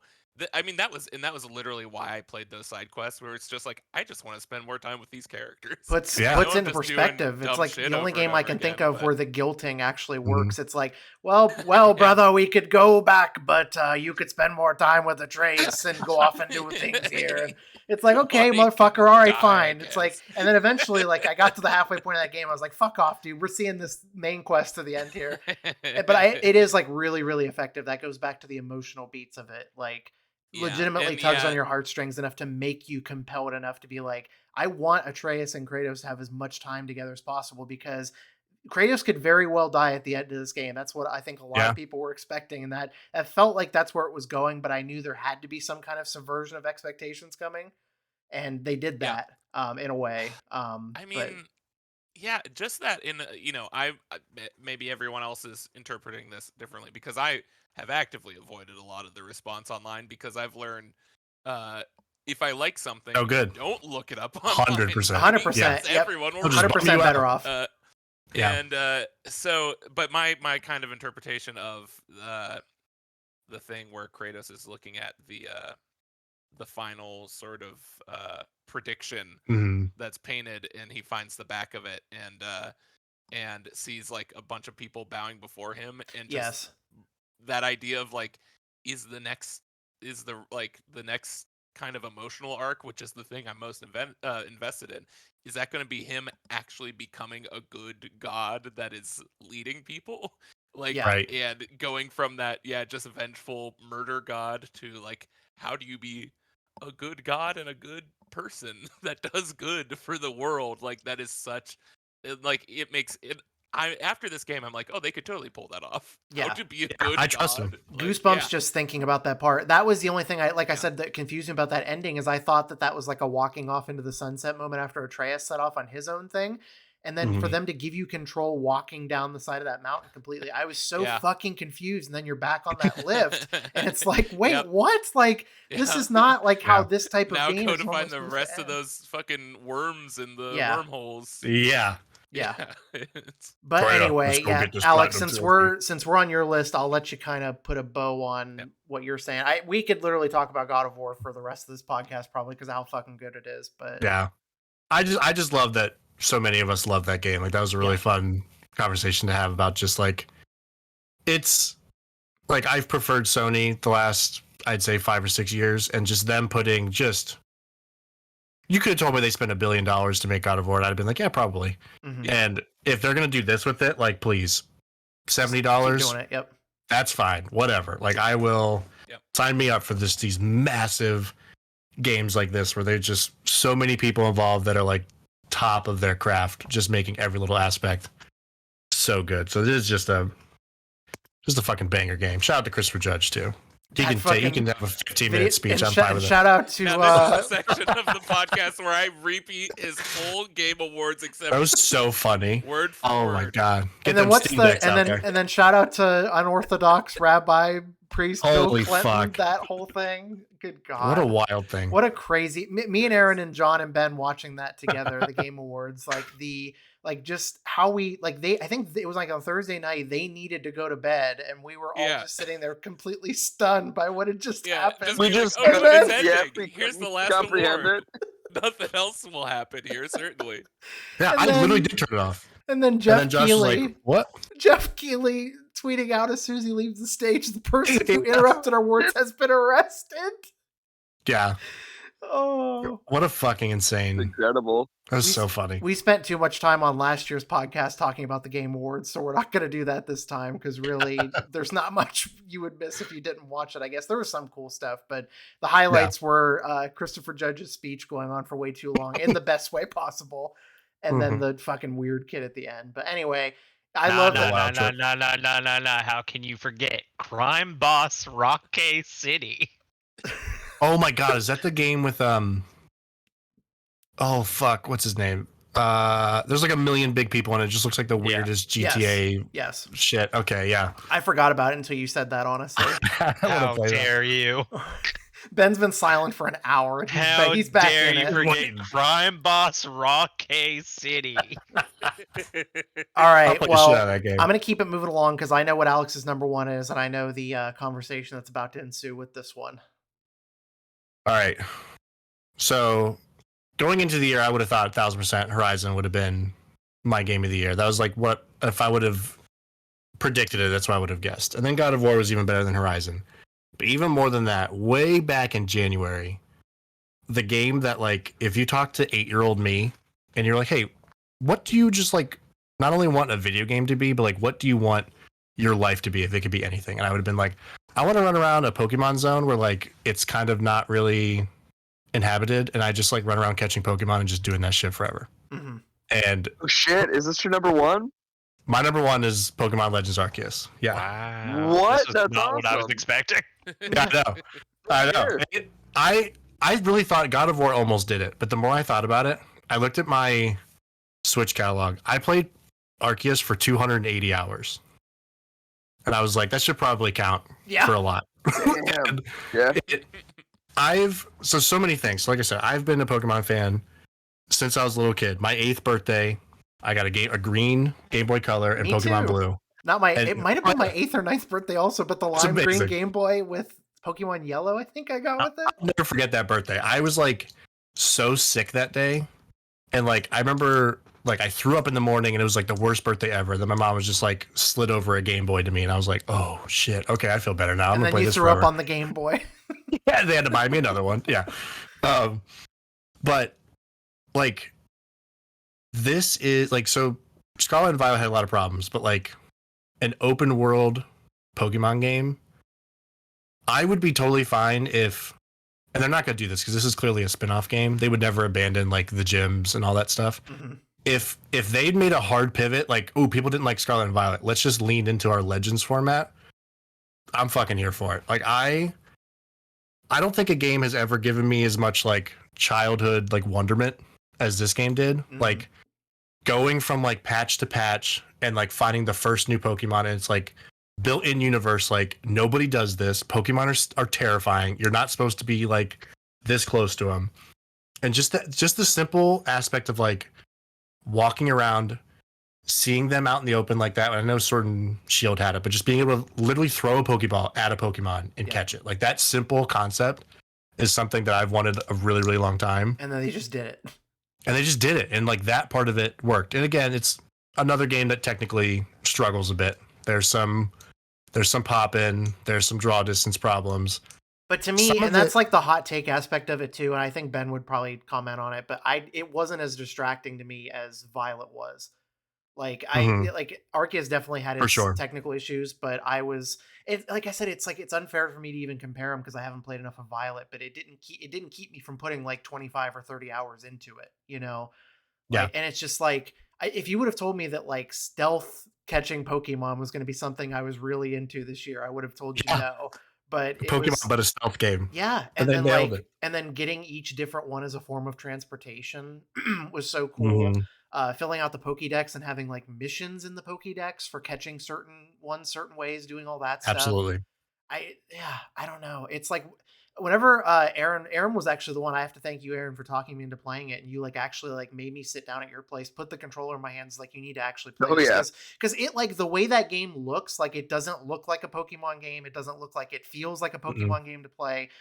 That was what kept me away from it, because at that time I wanted like a Violet more than anything else. Like I liked Sword so much that I was ready for just another one of those. Like, so if Violet had hit first, I would have been fine with that.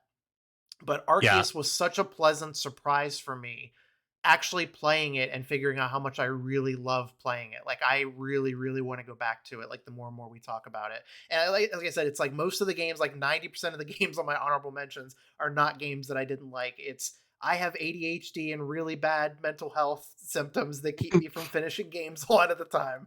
So it's just one of those that fell prey to that, unfortunately. But just overall, one of my favorite Pokemon games that I've ever played. The childhood sense of wonder is the really good description for it. Like when you were a kid playing a Pokemon game, you felt constricted. I wish I could just walk around and not have to walk through the grass and trip these, battles and stuff.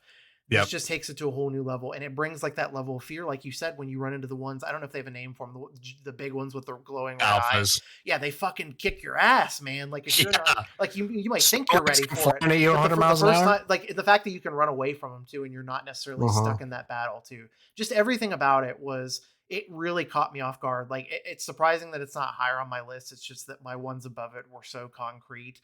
But it's higher up in my list than I thought it would be, or like that I ever thought like a Pokemon game like this could be. Yeah, so it's like I said, it's clearly a spin-off game. It's not your traditional Pokemon mainline game. But in my opinion, at least, everything that's different about it, like if you throw gyms into this, it's literally the perfect game. Like bring the gyms in, but keep the free roam aspect, keep alpha Pokemon, keep being able to just throw a Pokeball at a Pokemon and catch it, keep even down what they did to like battling. Like I actually really, really liked agile style versus strong style. Yes. And the changes they made where they went from sleep to drowsiness and then frozen to frostbite. Like frostbitten being like I'm not much for like competitive Pokemon, but like frostbite is just like you're burned, except it lowers your special attack instead of your physical attack. Like that is such a smart move where like being frozen fucking sucks because it just randomly happens and then you just randomly get to go again. Like it just feels bad when you get frozen. Whereas frostbite could be like an actual like strategy you could use. Like I feel like that could be good in a competitive Pokemon game. And then sleep is also kind of like wishy-washy, random. And I'm pretty sure it works like it's like paralysis where you're slower, and then you have a chance to not act on your turn, I think. But then you take extra damage, I think, while you're drowsy or something like that. Like some sort of mechanic where it's still bad for you, but like you still get to take your turn. Like I just think that's way more interesting than asleep or frozen. So like all the things they changed about it. Oh, and like shiny hunting. Like I've never gave a single shit about shiny hunting because Pokemon's just like, how can we make this as boring and time consuming as possible for people to get shinies? And like I know each game has their own way to do it, and like Scarlet and Violet doesn't seem as bad. I haven't done it, but it's like, you make your sandwich, you set up a picnic, and then you run around. Like at least they're getting there where you're like actively playing the game to get shinies instead of just like hatching 500 eggs and running around in the circle. Like that's boring. But like shiny hunting with like outbreaks and stuff, and you would hear something when they'd pop up in the world. You could see them in the open world that they were a shiny. Like I never shiny hunted in a single game, and the reason why I played for 280 hours of this game, I think I have like 50 shinies in this game, and I never would have done it before, and it made me like I got it. I'm like I get why people love doing this now because it was actually like attainable. And then you and Brandon doing the shiny hunting during your extra life was a really fucking cool idea for a thing too. Yeah, that was super fun. Like he actually had to like mass like hurry up to finish the game because he didn't have a shiny charm yet, and I was like, well, I've been going so hard in this game that I have like 80 or 90 Pokedex pages that are like 100% completed now. Like the ones I could get by just, hey, use this move 60 times. I did that shit because I love this game so much. I was like, you should probably get the shiny charm or else I might find like 5 shinies before you even see one. And then of course he ended up finding 2 to my 1 and he ended up beating me anyways. But this game just like did so much that I've wanted as a Pokemon fan my whole life, while also like taking stuff that they've had for a while and just putting a different spin on it. That like it just all made this perfect combination of like, it's the closest they've ever got to what has felt like this Pokemon game was like 100% made for me. And I've been a fan of Pokemon more than I've been a fan of anything in my entire life. And the more I've thought about it, like I'm a Gen 1 kid, like the Gen 1 games are my favorite, but I've genuinely loved every single Pokemon game. And there's a sect of fans that are like, is this shit now, blah, blah, like whatever, boomers, just stop. Like they've been good for a while, I think this is my favorite Pokemon game. I've never even put 100 hours into any like single playthrough before, and the fact that I almost got to like 200 and almost 300 on this one, like it was just such a good game, and I just hope they do like I'm gonna do another one. It's like it's Pokemon Legends Arceus in my mind. Like make Pokemon Legends its own thing. Like if they do like when Black and White get their remakes, if they come back to Legends at that point, like literally anytime. I don't know how they would, like the story would have to be very different because the whole like first Pokédex, like it'd be really curious how they do that. But just the gameplay of this, I want to come back so bad. If not, this will be like the best lone shot in the dark spin-off that like any game's ever done in my mind. It was just such a pleasant surprise. It was just so good. Yeah. No, I just like fully agree with pretty much everything you said. I think the game is like ugly. Is my only like beef with it. I think it's like actively ugly. It put me off almost for sure. Every single one of those environments is not good looking. It could be so much better. Yeah. Like it was funny when I went and played Violet at Aaron's or whatever, and it was just like, oh, this is like pretty. Like it's lit well, like the environment. Because like just thinking back, like it's nice muddy, yucky nonsense. Like and like the areas are like small. Like they're pretty small. Mm-hmm. And they're also like they're small, but they're also like for some reason like incredibly difficult to navigate. So but I mean, I like the action part of like going around and catching Pokemon. I mean, it's the closest like I've been into Pokemon Go now for like 3 or 4 years or whatever, and it's like the closest to like getting that in a video game where you're just like, oh, this is like an act of catching rather than trying to wear down a Pokemon and throwing a ball. Like it was just like the mechanics, everything in the mechanics. Though, honestly, right? Like, or did like 4 years, I think 2019. I was gonna say I started playing it whenever I was still at home, like 2016. Did I really start playing it that much? Yeah, earlier? I think so. Yeah, I think that's when it came out. I didn't play it for a long time until after it came out, but like the shiny stuff, just the outbreak stuff, just being able to see the Pokemon on like this like in the environment, like that showed up, I know, in like Sword and Shield, but I didn't really care for the wild area in Sword and Shield. Me neither. And I kind of didn't care for the rest of Sword and Shield. Like I dropped that game dropped hard for me after a while, but no, it was just like it's up there too. I think this is my number 3. So nice. I love that. Yeah, it's fun. Like it's a good Pokemon game. It has some cool Pokemon stuff in it. I think the story is actually kind of interesting in a way, and then like the end game, I haven't gotten all the way through the end game, but it was like hilariously predictable throughout it. Yeah, like just like, oh, these people are bad. Yeah, dude, he's like everywhere. Like like this dude bad from the jump. But I do love how they like think you're the problem there for a hot minute. Yeah, they're like, hey, fuck this kid. He fell from the skies. Did everybody forget that part? I mean, like, yeah. Do we even know who this kid is? I mean, that's totally fair, but I think that part is like probably the weakest. It's just like, oh my god, it's so been ridiculous. A kid from anywhere. It's like, yeah, you could just you're a kid with a cell phone because God wanted you to be here. Yeah, it's so ridiculous. It's very Pokemon just to come up with this like bad shit thing that's like could not matter less that they just decided to be weird with at the very beginning. But yeah, it makes me happy you guys like this game too. Like it's just, and like playing it with my wife, like she wasn't really a Pokemon fan. My wife. And this was her first Pokemon game, and like seeing like she would go one direction, I'd go the other direction, just watching us both like slowly work our way through. I think it's Obsidian Fieldlands, that first area. Just like I said, literally grass patch to grass patch, and then like spawn point to spawn point, knowing that like it could be something brand new, even if they're like Pokemon I've seen before, but just like I don't know what's going to be over here. Yeah. And just for that hit so much harder to me than like other Pokemon games where like, oh, I'm on a route and there's grass and the screen flashes and there's a new Pokemon I haven't seen. Like it was just done so much better in this one. And then one individual moment I want to shout out that's probably my favorite of this whole game was the opening weekend this came out. I went to my buddy Sam's house. He's one of the ones that I mentioned before, having a PS5 now. And I'd say probably 2 hours into the game, you know that static spawn Alpha Rapidash that runs around. It was probably one of the first Pokemon that like fucked us up. His was shiny the first time he walked over there. Holy shit. And he caught it. That rules. It's like a level 40 and he's got like level 12s. And yeah, it took us like 30 minutes, but we finally caught that thing. And it was just the most buck wild shit. I was like, how the fuck?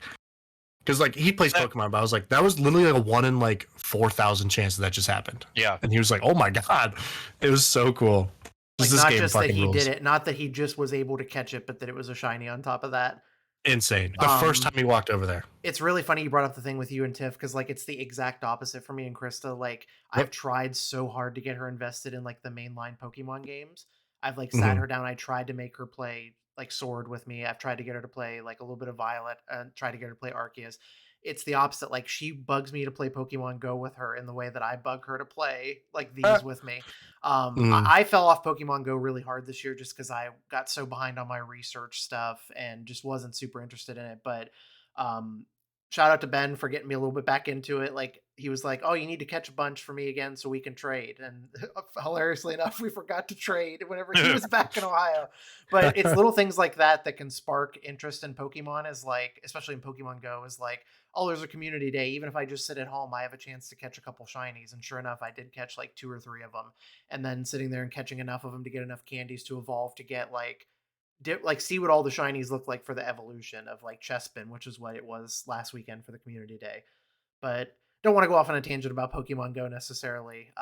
But it's funny though that Christa would rather play Pokemon Go than any of the mainline Pokemon stuff. And I think it's 100% just because she did not grow up with them in the way that we did. Her parents couldn't afford to really get her like all the video game systems and stuff. Like she was lucky to even have a GameCube, and that's majority of where her gaming came from. Like that's why she's obsessed with the like Harvest Moon and Mario Party and Mario Kart, the things that she was able to play, and then The Sims, of course, on PC. Like I feel like if she had a Game Boy or whatever, then in a parallel universe, we would have both been into Pokemon together. But at least Pokemon Go is a nice little bridge there, to get her into that world with us. And she still does enjoy watching me play the other ones. She just doesn't really have any interest in actually doing it for herself. But yeah, Arceus is a hell of a game to just put a bow on it. It was such maybe the most pleasant surprise for me out of the entire year, even though it hit really early in the year. And again, shout out to Aaron for physically making me play it. It's like, you're going to actually like this, even though you don't like the way it looks and because it seems so unconventional. Like it pushed me over the edge, and it's like, okay. And that was actually the first game I played on the OLED. Whenever we upgraded and got the OLED, that was the first game. That made me buy an OLED. Actually, like I saw one that I could get. I was like, I think it's time. I'll play Pokemon enough. And just in general too, like not to get off on a tangent, but like the OLED, like it doesn't make the Switch run any better, but having a bigger screen on a handheld thing makes a lot more of a difference than you would think. And then having that grip thing that you recommended to me for handheld has just like made me play the Switch this year more than I think I would have otherwise, especially for Mario and Rabbids, which I just got, which I'll talk about later, and Pokemon. And I started playing Neon White on handheld and then switched to TV because I found out that was not a viable way for me to play it handheld. Satisfy grips. Yep. That's highly recommend that. If you guys are looking for, it's one of the best investments I made this year by far. It makes playing the Switch handheld so much more comfortable. Like it's insane how well it works. They're really, really nice. Well, shit, man, that's a very solid top 10, I would say. And thank you for sharing it with us. I'm glad that we had a lot in common with your list too. I mean, I knew it already because we had talked about your videos that you made. And again, go check out his YouTube channel, and on Twitter you can find the links and stuff too, because I shared them and he shared them. But be sure to give those videos a watch. Really short, really well made. Weaves in like game trailer footage, but then also when you put your own footage over those videos too, it made it a little bit more personal, a little bit more fun to watch and stuff. Like I said, can't give you props enough because we've dropped the ball on content creation on ANG this year and last year. Oh, it's hard, man. So just find the time. I mean, and your potato computer doesn't help. Like, it doesn't help. So anyway, so that's Alex's top 10 games of the year. I want to be not to be selfish. I want to get mine out of the way just because I know like the majority of my games are going to be games that you guys won't have much to add, especially my honorable mentions. I just want to get mine out of the way and go through these really quick, and then we can get on to everybody else's. Okay. So I'm going to start at the bottom of my honorable mentions, work my way up. A mobile game that I literally started playing like at the end of December called Good Pizza, Great Pizza. Have you guys heard of this one? Nope. Firescape talked about that, I think. So Min-Max maybe. It's a free mobile game. So it's basically you own a pizza shop. I highly recommend you guys download this because it's super fucking addicting. Yeah, Janet talked about this. It's really really fucking good. You own a pizza shop. It's like got these really like cute, charming, like cartoony graphics.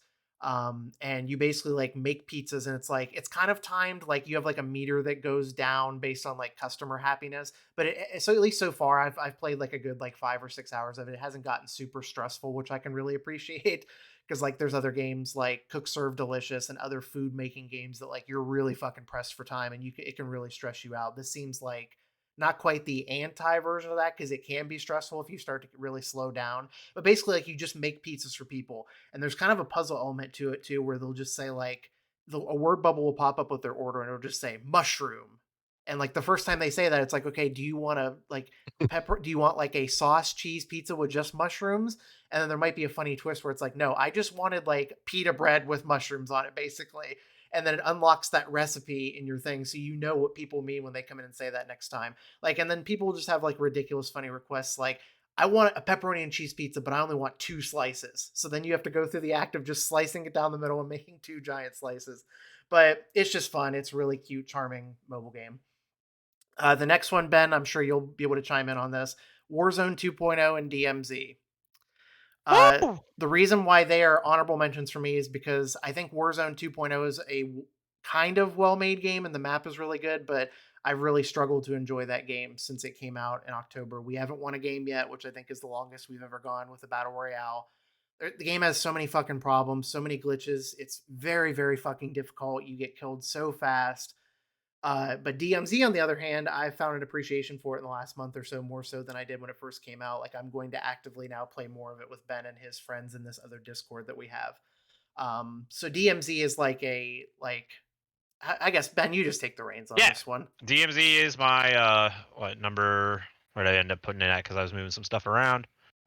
But Warzone 2 and DMZ is like my number 6, and it's only my number 6 because of the DMZ mode. Yeah. DMZ is a light extraction shooter. So if anybody's familiar with like Escape from Tarkov, which is probably the most popular extraction shooter, or if you're familiar with like one of the like first ever ones, like the Division's Dark Zone, where it's PvPvE and Rainbow Six and extraction. You go in.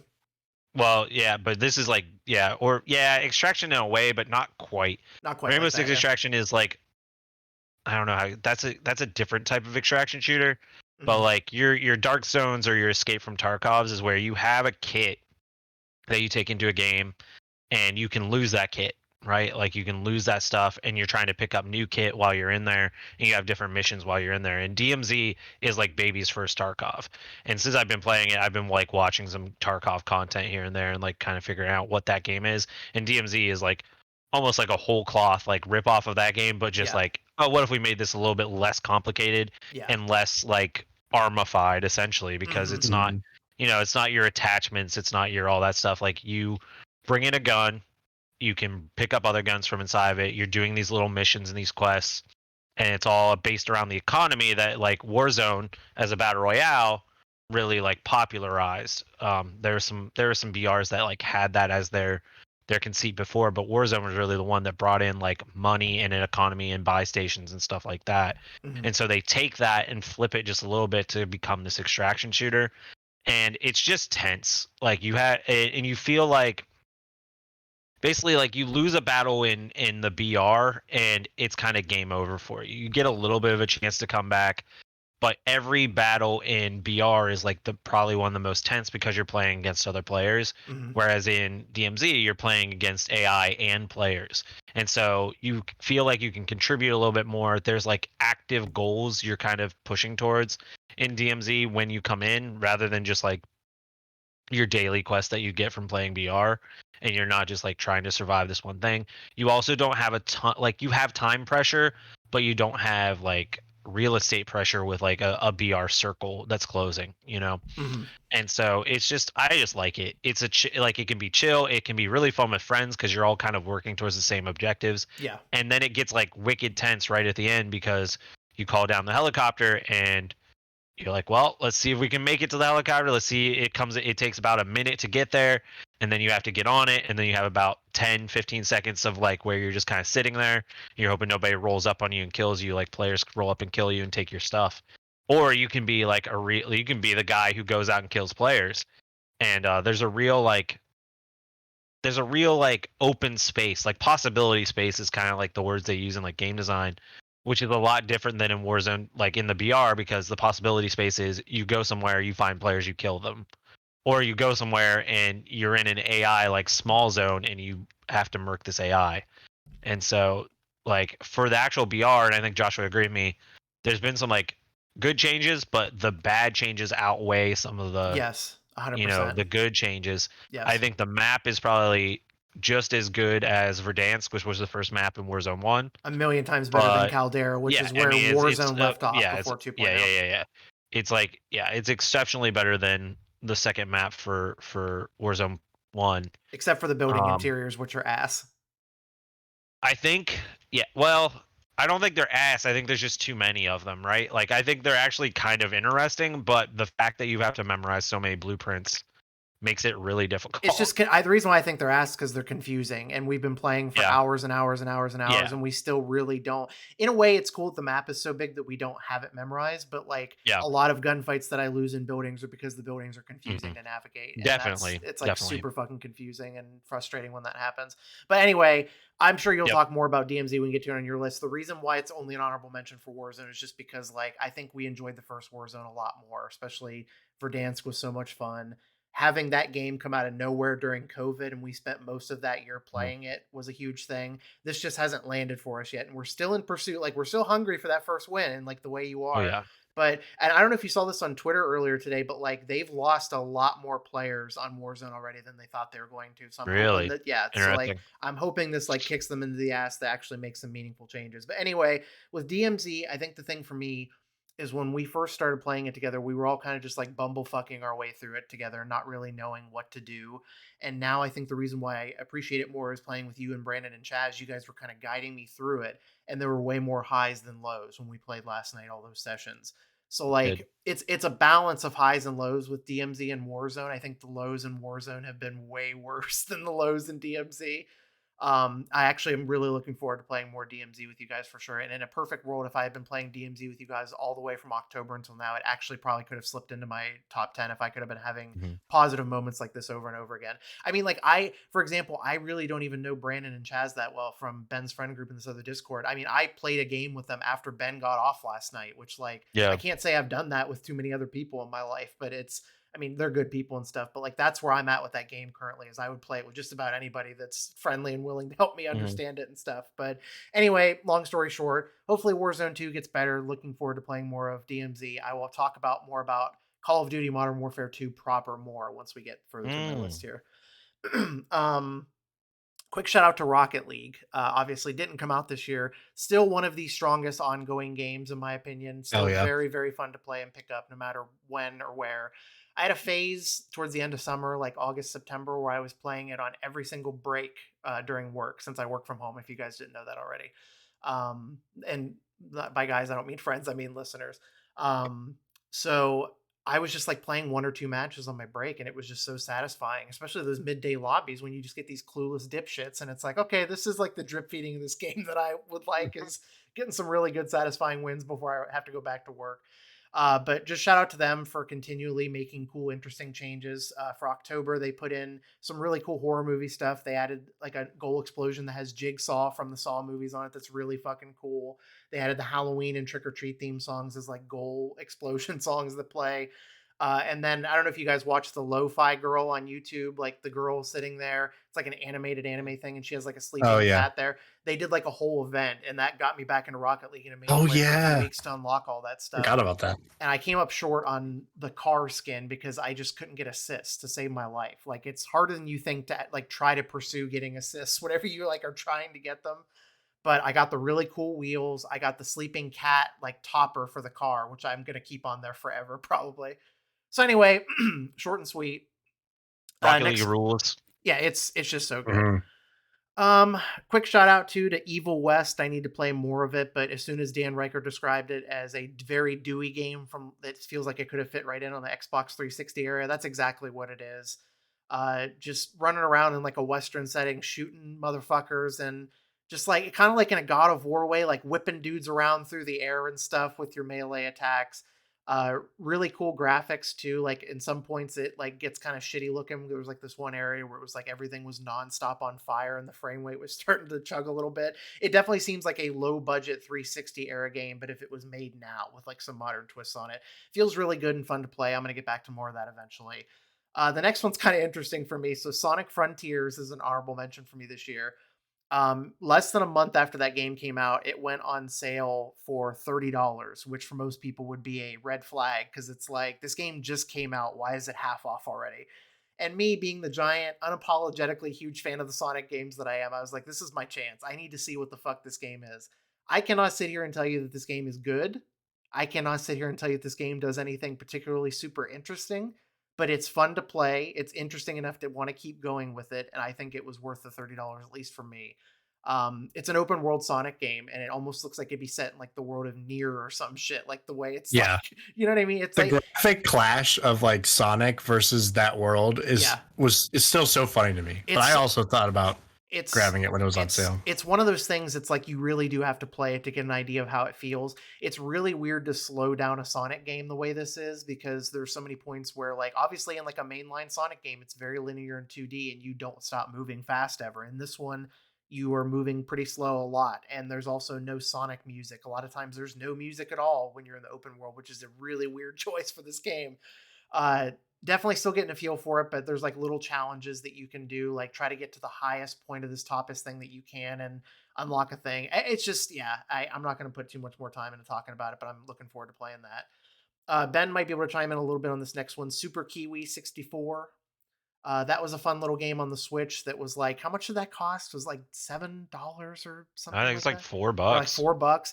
It basically, if you like Nintendo 64 3D platformers, play this game. It will take you like an hour and a half at most to beat it and do everything in it. Yeah. Just very charming. Actually feels pretty good to play. Like janky in a lovable way that reminds you of like a Mario 64 or whatever.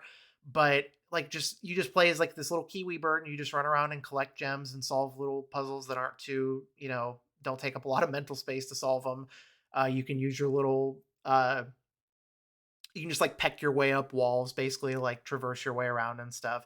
It's just a cute little fun, charming game. And again, for less than $5, like that and Vampire Survivors, I couldn't recommend enough. Like two of the coolest games we got this year, and they were under $5. So it's just really cool. Yeah, that game's cool. It is really neat. I played it over a break because I got it for the Steam Deck. It runs great on Steam Deck. Yeah, that's where I played it on the Switch, is because it's just a PC and Switch game far as I know. It might yeah, it was a very good Switch game. The next one I want to shout out, I'll get some of my sports games out of the way through here too. FIFA 23 I enjoyed this year quite a bit. Didn't really do anything revolutionary for the series, but they did put in some Ted Lasso stuff, which I really, really appreciated.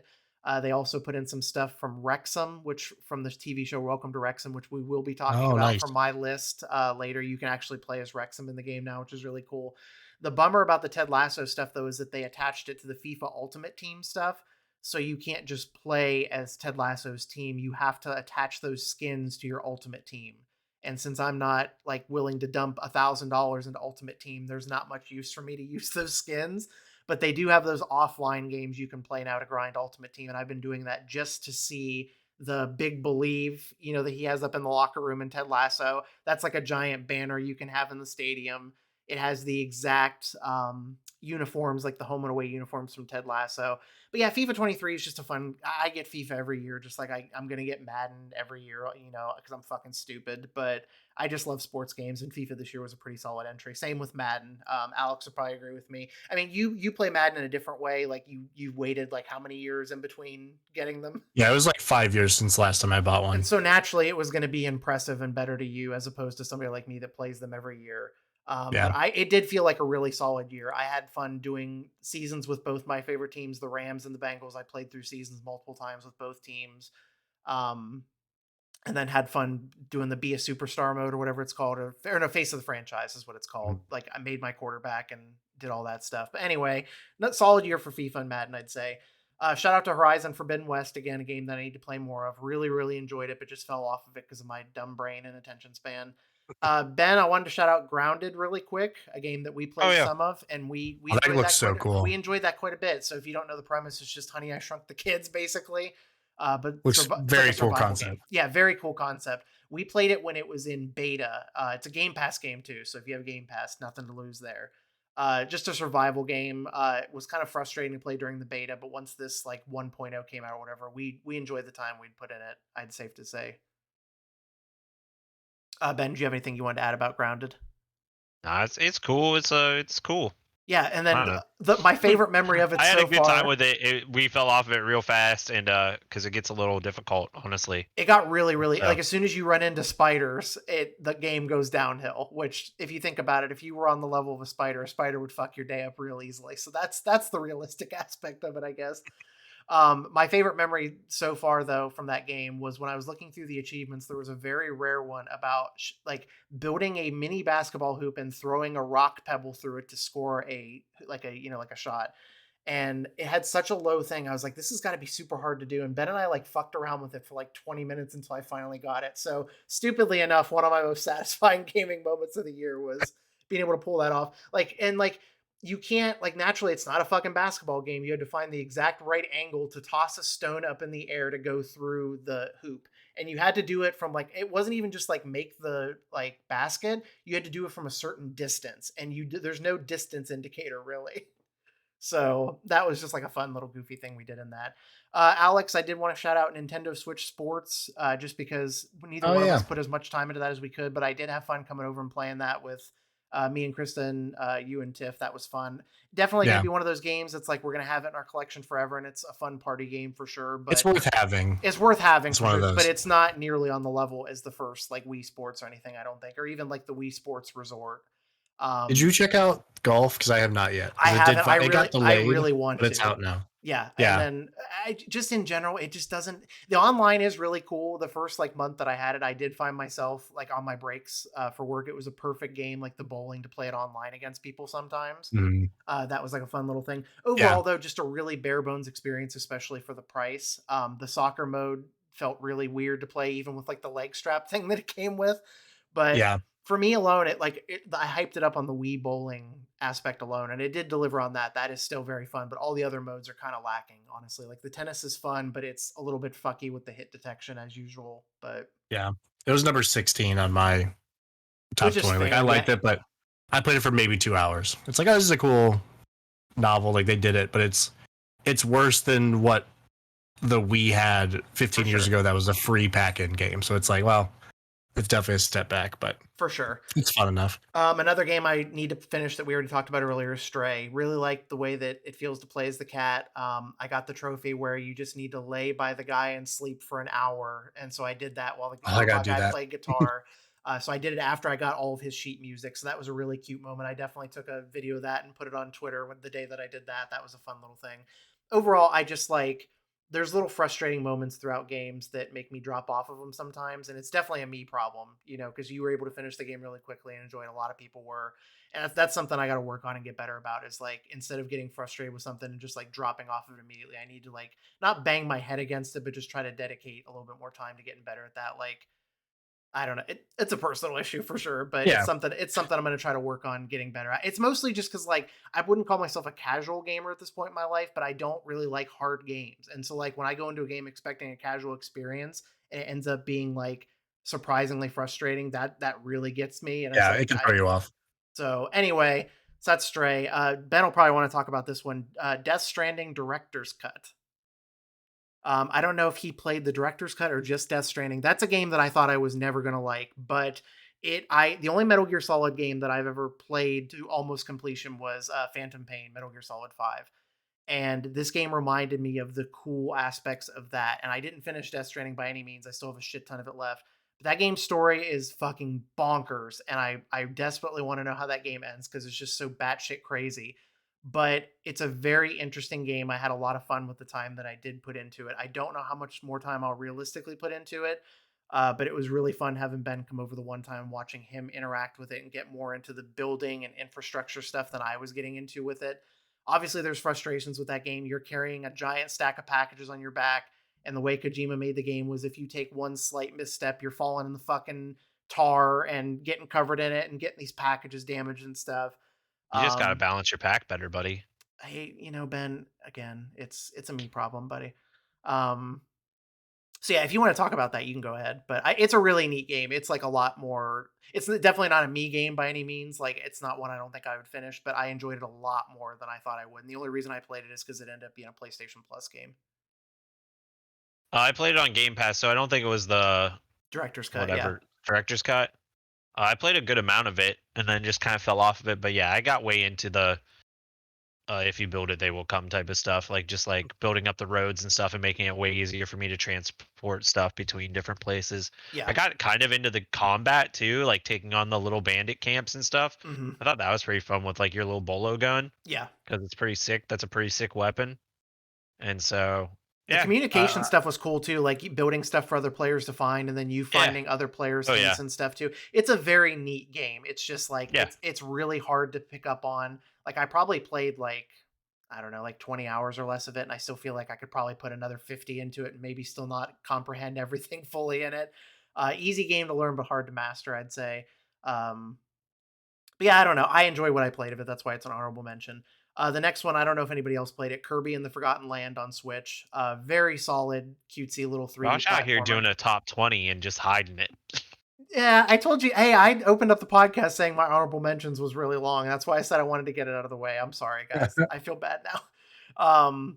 Really, I really wanted to play that, but never got around to it. Yeah, really, really cutesy, fun platform. Turning Kirby into a thing. He can just like eat things and turn into like a fucking car, like a giant drain pipe. I haven't finished it, but very, very fun. Some of the boss battles are kind of frustrating, but definitely like probably the best Kirby game I've played. I've played like a handful of them over the years. Probably the best one that I've ever played of that series.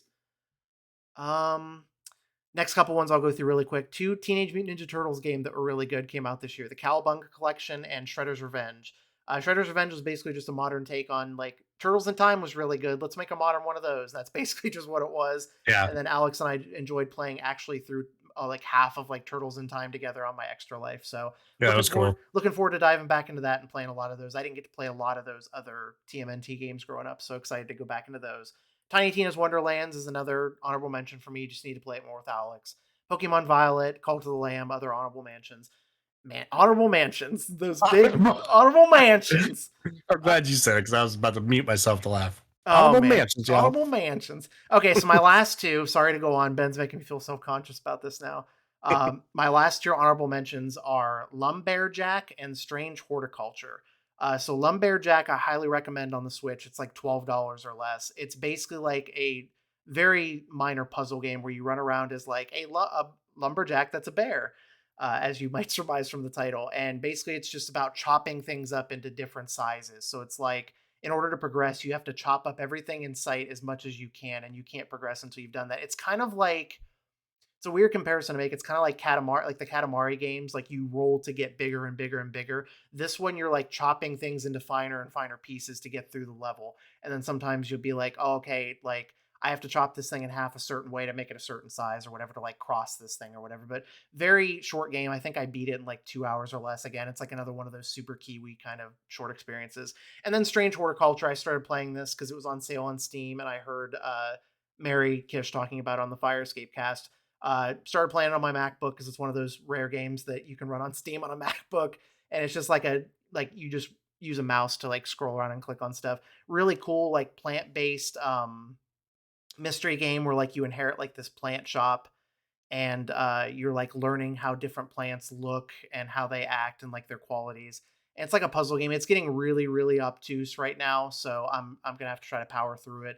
But like basically people will come up to the window and be like, I need this plant to do this thing. So you have to look it up in your book and be like, okay, like nightshade could poison somebody. So that's like an easy example. But then this other one, it's like, oh, it has this certain shape leaf. And so like 5 plants will have the same shape leaf. So then you have to like investigate to figure out what differentiates it from other ones. But yeah, just a really neat honorable mention there. And then finally, we're going to go to my top 10 games. A lot of these I can gloss over because we've talked about them a lot already. My number 10 was an unexpected last-minute addition. Mario and Rabbids Sparks of Hope is my number 10. I really liked Mario and Rabbids Kingdom Battle, but I never finished it because the last 2 battles were very frustrating and I just fell off of it. But this one I think is a better version of that. It's like slightly open world. There's like little side quests you can do. They made the characters more interesting, gave them really interesting passive and active abilities, really cool weapons. Best Buy had an exclusive special edition for no extra cost that gives you like really cool galaxy skins for all of your guns, which I'm a sucker for. So that was really cool. But yeah, I'm not much of an RTS guy, but this is a very simplified RTS, and it's probably my favorite RTS that I've played in recent years. So highly recommend checking that out if you guys liked the first Mario and Rabbids at all. I don't know if you guys ever played that or not. Always wanted to. They look really cool. This would be the one. Like, honestly, skip the first one. And just play this one. It's a better version of the first one, at least in my opinion. Cool. Ben, we can talk about my number 9, Rainbow Six Extraction. I forgot about that game. I had to double check to make sure it even came out this year because it was like January, Holy February. Shit. Me and Ben and Randy sunk a lot of fucking time into this game, and we really enjoyed what we played of it. We hit very a wall cool. I haven't heard anybody talk about this game, so I'm excited to hear you guys. It was my first extraction type game that I've ever played, and Ben can like verbalize it better because it's hard to compare and contrast that to DMZ and Tarkov because it is kind of its own thing. Honestly, Ben, I'll just let you take the reins on this one if you want. Okay. Yeah, I think it's different than your like typical extraction shooter. In fact, there was a name for this when it came out because it's not like that because you're not looting, right? You're not looting stuff. You're just not killing. going in it. You're doing it. Yeah. It's an objective based co-op shooter. You go into environments. I'm trying to think of some other games that it reminds me of. But it's like this segmented thing, so it's almost like a gamble. So you go into your first kind of region, you do an objective for it, you go into the next, you go into your next, and you get more and more rewards the more things you push. So, I mean, it's cool because like if you lose an operator, like they get like taken by the aliens or whatever, you can actually go in and save them. This was the game that was like originally called Rainbow Six Quarantine before COVID hit. Yeah. And so right. Yeah, so they changed hilarious timing because it's all about like this outbreak of like these alien spores. And it was cool. I think the thing that really made us fall off of it was like the lack of a intriguing end game. Like the end game was just like, oh, go do these missions but harder. And the environments were really cool. They were really well done. I think the enemy AI was pretty fun. Yeah. It was like for me, I ran a lot of it solo. It was the perfect podcast game because you would just go in. You didn't really have too many sound cues, and you would just go in, pop, boom, and go from there. But yeah. Yeah, no, it was very enjoyable to play for sure. Very satisfying popping off those headshots on those dumb alien things, and some really tense stealth moments in that for sure. But yeah, me and you and Randy had a lot of fun playing that. And I love Rainbow Six, so it just basically took those characters from Siege that I love and used their abilities in interesting ways and gave them some new abilities anyway. And then also quick shout out to Rainbow Six Siege, still another good ongoing game, if not one of the most toxic multiplayer games out there. They just put Undertaker and Becky Lynch skins from the WWE in Rainbow Six Siege. So my dumbass will be back on that game again here probably sometime soon to partake in that because I do still enjoy playing that. Real quick here, since Aaron. Wait a second. Yeah, I was gonna say we probably need to pivot. Like Aaron's got a heart out, so let's give him his space. Okay, yeah, go ahead. Go through and do his. Okay. You around, buddy? Oh yeah. Hey Josh, I'm sorry. Alanda's gonna go to bed soon, and I'm filming in this closet, so I'm gonna get to a point where I'm not gonna be able to talk anywhere in this house. No, you're because fine. My baby's sleeping in the other one. You're fine. So this feels weird, but I'm gonna just jump into the middle of yours, and I'm just gonna go for it. We ready? Yeah, let's do it. All right. I'm gonna do mine backwards for fun. I don't know. I'm gonna start with my number 1. Any idea what that's gonna be? Nah, tell us. Anyone? Card Elden Sharks? Ring. Yeah, Card Sharks. No, Elden Ring. Huge fan of the Dark Souls series. Huge fan of Bloodborne. This game for me was just basically perfect. Definitely some balancing stuff got a little weird at the end, but like the fact that they were able to take this formula like of those games and put it into an open world was just to me so good. Definitely had a bunch of difficulty spikes that like the game's known for, but I just loved walking around the world and just like I don't know, seeing everything that they could create. I thought was just really cool.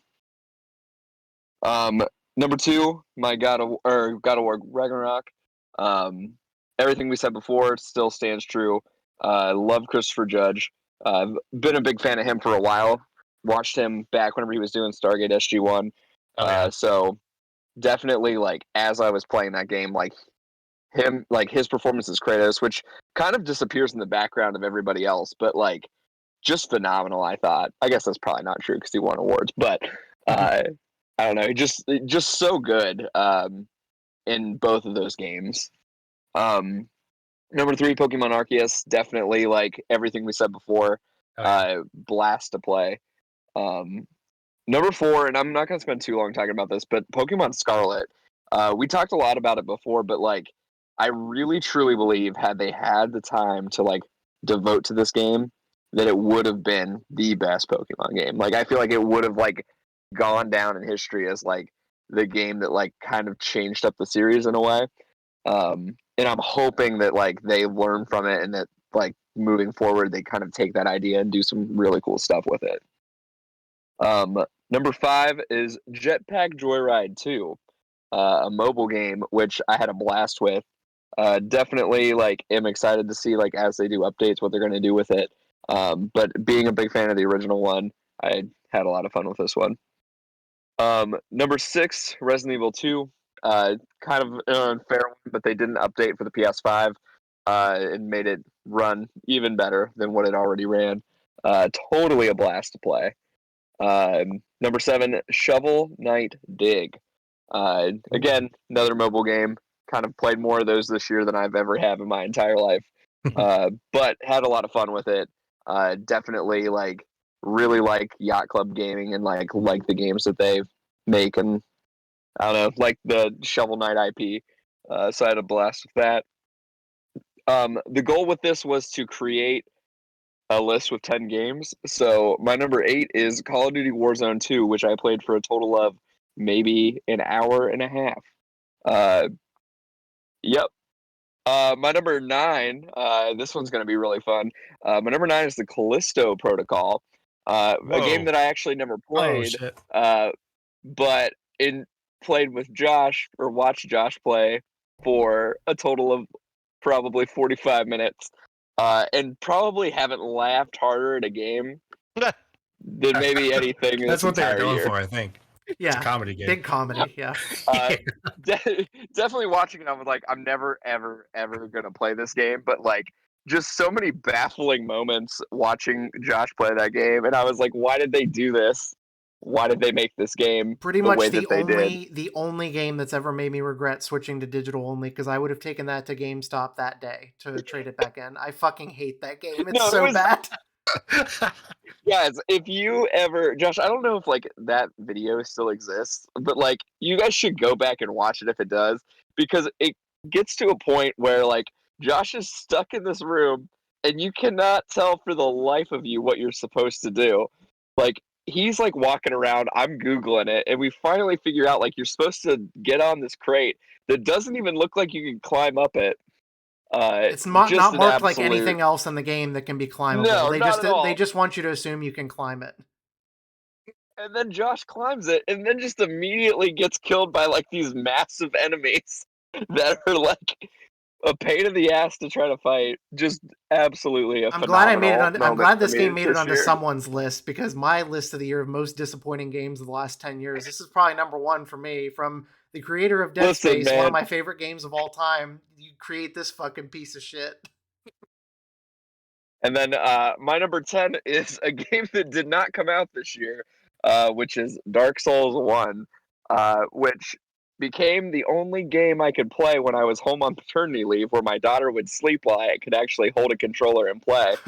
It was something, I don't know if it was about the music or what, but she would sleep this like maybe 10 minutes after I would put it on, and I ended up playing through that entire game and beating it 3 different times because I just couldn't play anything else.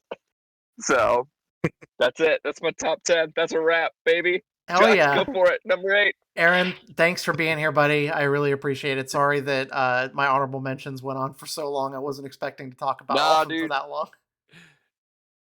I'm still gonna stick around. I'm still gonna listen. I'm just gonna mute it because my wife's about to sleep and I'm stuck in this closet and I have nowhere else to go. Hell yeah! I should also point out. I think 10 o'clock is East Coast time is gonna be my out. Well, I guess we're not doing the media version of the podcast tonight then with all the movies and stuff. I guess we might need to record that a different time then. Yeah. I guess so wait, I want to pause really quick and I want to tell you. Cut it. I'm going to tell you very quickly my number 5 on my TV shows for the year, which is a tie between Emily in Paris, Dahmer, and Inventing Anna. 3 shows that I did not watch but did play in the background of my life. And that's it. That's all. What Josh was playing through. Yeah. Well, I guess we'll record that episode another day. Hopefully we can all get back together and talk about like books, movies, games, and stuff. But anyway, yeah, I'll pick up where I left off with my list. So number 10 was Mario and Rabbids Sparks of Hope. Number 9 was Rainbow Six Extraction. Number 8, PGA Tour 2K23, the best golf game that they've made in years and years and years. Got sucked back into it. Didn't expect 2K to turn out such a good golf game, but they got Tiger Woods back in it. Just feels really good to play. I spent forever in I put like 20 hours into the career mode of that. It was very satisfying and fun. Number 7, technically not a game that came out this year, but a game that we got into this year. Ben and Aaron and John and all of us. Fortnite is my number 7. The no build mode. Oh, hell yeah. We had a lot of fun with that. That's a game that I would not have played unless it would have been for the no build mode. And we fell into that game really hard. And then we've also fallen off of it very hard in the back half of this year with all of the traveling that all of us have been doing and all that different kind of stuff. Hopefully we'll get back to it sometime in the near future. Yeah, just a fun battle royale game to play. We all really enjoyed it a lot this year. And again, it's not a game I would have played if it had not been for the no build mode, which actually did release this year. Number 6, Pokemon Legends Arceus. Again, one of my favorite Pokemon games of all time that I've ever played. Number 5, The Quarry. We've already talked about that. I think the only part of any of your lists that lines up perfectly with mine, and me and Alex lined up perfectly with The Quarry at number 5. Number 4 for me, Call of Duty Modern Warfare 2, specifically the campaign and the multiplayer experience.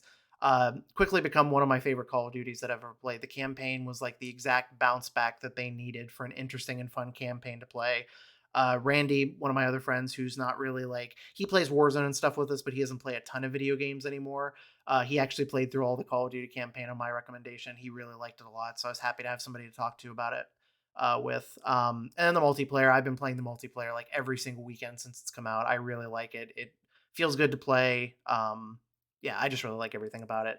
Number 3 for me, Neon White. We've already talked a shit ton about that. One of the best gaming experiences I've ever had. Hell yeah. Yeah, it's absolutely fucking fantastic. And then this was the biggest point of contention for me personally on this list, these top 2 games. I went back and forth. When I hit that lull with God of War, I was like, I switched my 1 and 2. I switched it back and forth probably 10 times after I beat God of War because I couldn't decide. But ultimately, I think the emotional impact that God of War had on me and how strong the writing was and the character building was and how tight the gameplay felt and how good it was. God of War Ragnarok is my game of the year, but Vampire Survivors is a very close number 2. Definitely could have been my game of the year if God of War had kept going the way it was going for me and been frustrating and slow. Vampire Survivors is probably the only game that I didn't really have any issues with at all this year. Very simple, very easy to learn, but hard to master. Extremely fucking addicting. I've put like 20 hours into it. I feel like I could easily put another 20 into it and keep mastering things, evolving the weapons, learning more about it. Just again, it's less than $5. The DLC was less than $2. I've gotten way more than my money's worth out of it. Like maybe the most I've ever gotten out of a game that cheap. I just absolutely love it. It's a bullet hell game. It gets really overwhelming really quick, but it feels so good when you finally have a good run. It's like a Dead Cells for me, basically. Like I probably haven't felt this strongly about it like a run game since like Dead Cells. But yeah, so overall, yeah, Vampire Survivors is number 2 and God of War Ragnarok is my game of the year. Ooh, okay. Well, Josh, if you would have told me that your last 8 would have gone that quick, I wouldn't have interrupted you. Well, now everybody's telling me they gotta fucking leave, so I sped it up. Listen, now we're going to get to the second part of the podcast. I'm going to get to read all my books and movies. Yeah, exactly. All right, well. Who's going next? Me or John? John, you going Let's next? Do it. I got all night. I don't got time out. I'm doing it. I don't even have a wife. Fucking brag. Not yet. All right. Time for my top 10 of 2022. Number 7, By the way, I realized that I only liked 7 new games this year, so it's hell yeah. But there's 7 things on my top 10. Number 7 is Marvel Snap, which is as someone who has put just thousands and thousands of hours into both physical trading card games and like Hearthstone. Marvel Snap is just incredibly smart. It's just really like just a breath of fresh air. And just I think what's very underrated about it is the whole cube system and being able to snap, which adds like a gambling aspect to it. Yeah. Which like I would have, like playing the physical Yu-Gi-Oh. I'm a Yu-Gi-Oh guy. I'm up there with Ben. I'm a Yu-Gi-Oh guy. So you whip it out. Then. I whip Got it some out. big Yu-Gi-Ohs. Yu-Gi-Oh boys in this chat. Yu-Gi-Whoa. The big Yu-Gis. Two Gi-Ohs. Not the little mini Yugs. God damn it. Yami Yu-Gis. Anyway, but just the idea of like if in Yu-Gi-Oh you could add gambling to that, just sounds like the most fun like mind gamey thing. Like I made a whole deck that was just what's the Heimdall, which is the guy that moves everything to the left in the zones, and actively playing no movement cards other than him, so that I would set up they think they are winning the right 2 lanes or whatever, and then I just snap and then play Heimdall in the last turn, and it totally screws up everything they're building towards, and That's it just smart. won a That's ton good. of games. And it was also I love deck building, and I just had so much fun with that. But yeah, it was also very unhealthy for me. I spent way too much time on it, and was very frustrated with because Hearthstone, I was content with okay, I'm going to essentially dismantle this deck and scrap it so that I have the resources to build another deck. And I would just get, so frustrated with this game of just cool, I got a variant that I don't want. I got another pixel art variant I want nothing to do with. And I got a bunch of just garbage cards that I'll never use when there are these 2 or 3 cards that I have just been dying to get to and cannot get to.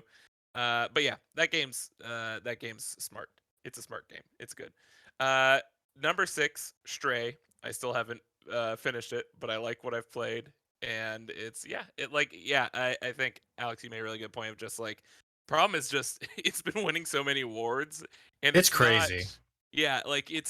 It's just it just strikes me as this would be one of those just really fun Xbox arcade type things where it's just pick this up. It's dope. It's fun. Not game changing or anything. I think that just indie of the year, a little wild. Yeah, I think that's just an indication of just how kind of weaker the indie games were this year, I guess.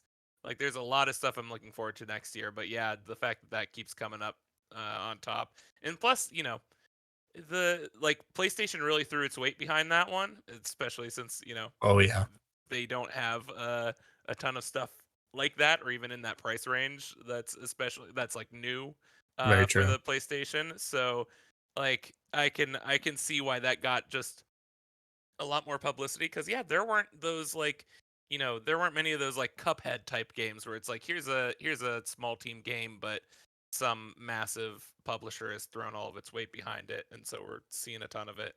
That was kind of the only one of those, or one of the only one of those that I saw this year. But yeah, that game's nice. Number 5 is Fortnite. It would have been higher, honestly, if it just hadn't just gotten really hard. I don't understand why it just got so much harder in the no build. It's just so hard. We just had a nice okay, this is a round where we're communicating a lot and we're getting some clutch stuff, and we found one good item, and so we can pull out a win maybe. But now it's just everything needs to go our way, everyone else needs to get screwed over, and like we need to just fire on all cylinders to get a single win. And also there needs to be a few bots in there too. And it's just, yeah, it's really taken a turn, and I haven't really bothered with figuring out exactly what went wrong, but it's still just fun to hang out with friends, and that it was a great excuse to do that. And yeah, it's just it is still just a fun, dumb sandbox for riding a boat onto, like slamming a boat onto people on land or some shit like that, or having a shark come indoors and become sentient and learn how to climb staircases and rip out the top of a house and kick you out of the top of the house. Legitimately some of the most fun experiences I've ever had were no build Fortnite this year, which if you would have told me last year, I would have told you absolutely not, because it would have still been build Fortnite. It's basically just the Ready Player One of video games with all the different goofy skins and stuff. It's just, that's like the most fun part of it, is like seeing John do his goofy ass BTS dance on the home screen with as like Master Chief. As Master Chief. Like, just it's not everybody's cup of tea for sure, but undeniably they changed the game in a big way, quite literally this year with that mode, and I'm glad that we got to spend a lot of time with it. It's wonderful that it cracked me up because whenever I think the Besties did a podcast pretty soon after the no build mode came out, and I was like, hey, let's start playing this, and everyone was like, we're not doing that. And then for it to become to the point where it was like, yeah, we love this, or like we're at least having a blast at this. I remember that. I don't know, it was fun for Russ me to was see. like, you guys need to play Fortnite. I'm telling you right now, play Fortnite. And they're all like, okay, Russ. And then they all did, and they loved it. Yeah. I mean, it's this weird, because I didn't give one shit about Fortnite, and but it's just this weird, like, it's gotten so absurd that it's come back around to genius. Yeah. Where it's just like the fact that I played a video game this year where I won a match by killing 3 people as Indiana Jones Kamehameha waving. All 3 of them. And it was just like that. This couldn't happen anywhere else. No, it's so stupid that it's just the best. So yeah, that's it's worth mentioning for sure. Yeah. And number 4 is a similar experience. It's just, I think the back half of this year for Fortnite kind of knocked it down a rank. But doing the couch co-op for TMNT Shredder's Revenge was just really, really fun. Like, it just felt straight up like I hooked an SNES. I played that solo, so I feel like you and I need to like play that together at some point, because playing it solo is just not the fucking same. Yeah, no, it is just pure like arcade cabinet vibes. It really captures that in such a fun way, and without like, I mean, it's the perfect thing, because it has all those vibes, but then it's not the impossible like quarter eating bullshit. Like, it's actually possible to beat it. So yeah, that one's really fun. Number 3 for me is one that I started playing yesterday, so it shouldn't even be on this list. But I've also put like a good 7 or 8 hours into it since yesterday. Damn. And that is Tunic. And that is like, really wanted to play that. It is, yeah, like that was one where it's just like, I gotta play this today, because it's almost definitely gonna be on this list.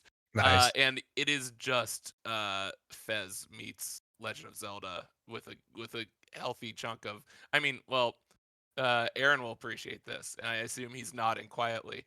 But it is just like if Dark Souls was made for children, with a lot of it, like, they take a lot of really smart cues. Oh no, please stay quiet. Please shut up. Okay. Have you played it? No, I'm not gonna do it. Did you play it? No, not at all. But I am definitely downloading it now. Oh, it's good, dude. Yeah, I mean, it rules. Yeah, I mean, it definitely, like, it really, because it has the stamina bar, it has the rolls, it has like the bonfires, it has like just every, like, it has a lot of it in it, and it also very much plays into, because the pitch for it, if anyone doesn't know, is just, it's essentially a game where you are trying to find the pages of the old school instruction booklet so that Such you a can good learn how to conceit. play the game as you play it. And so there are just things where it's just like, oh, it was so obvious to do this, like, because you literally don't know some of the controls, so you don't know how to activate certain things, you don't know how to navigate certain things. And so it's literally just like, if you play through it twice, I'm sure you could beat it in an hour the second time. But it is just like, it's the first game in a long time where I just actively, when I run into a wall, I do not want to go anywhere near like just looking it up how to do it online, because the whole point of the game is you are just figuring stuff out. And it does feel like just a less scary, lower stakes version of that very specifically Dark Souls thing of just I don't know what I'm about to walk into next, and that is the part that excites me most. Uh and so yeah, it's really special. It's really cool. And Yeah, it's even absolutely with gorgeous. getting lost a couple of times in it, and Yeah. some of the combat encounters towards the end get a little absurd. Yeah. It's still excellent. You just don't get any feelings like figuring out like, or just discovering like a new gameplay mechanic that's been in the game from the beginning. Yeah. Because this page says you do this, like you hold this Yeah. button down, or you do these two buttons together, or this is how you like look at this thing on the map and you can change stuff. It's absurd. Like, it's really clever, it's really interesting. I think, like I said, even to get past some of the combat stuff, like there's like really good accessibility features in it too, where you can turn off like dying. So like if you just want to do the Yep. puzzly like Yep. kind of interesting. world stuff, and the art direction is outstanding. Like it just looks cool as hell.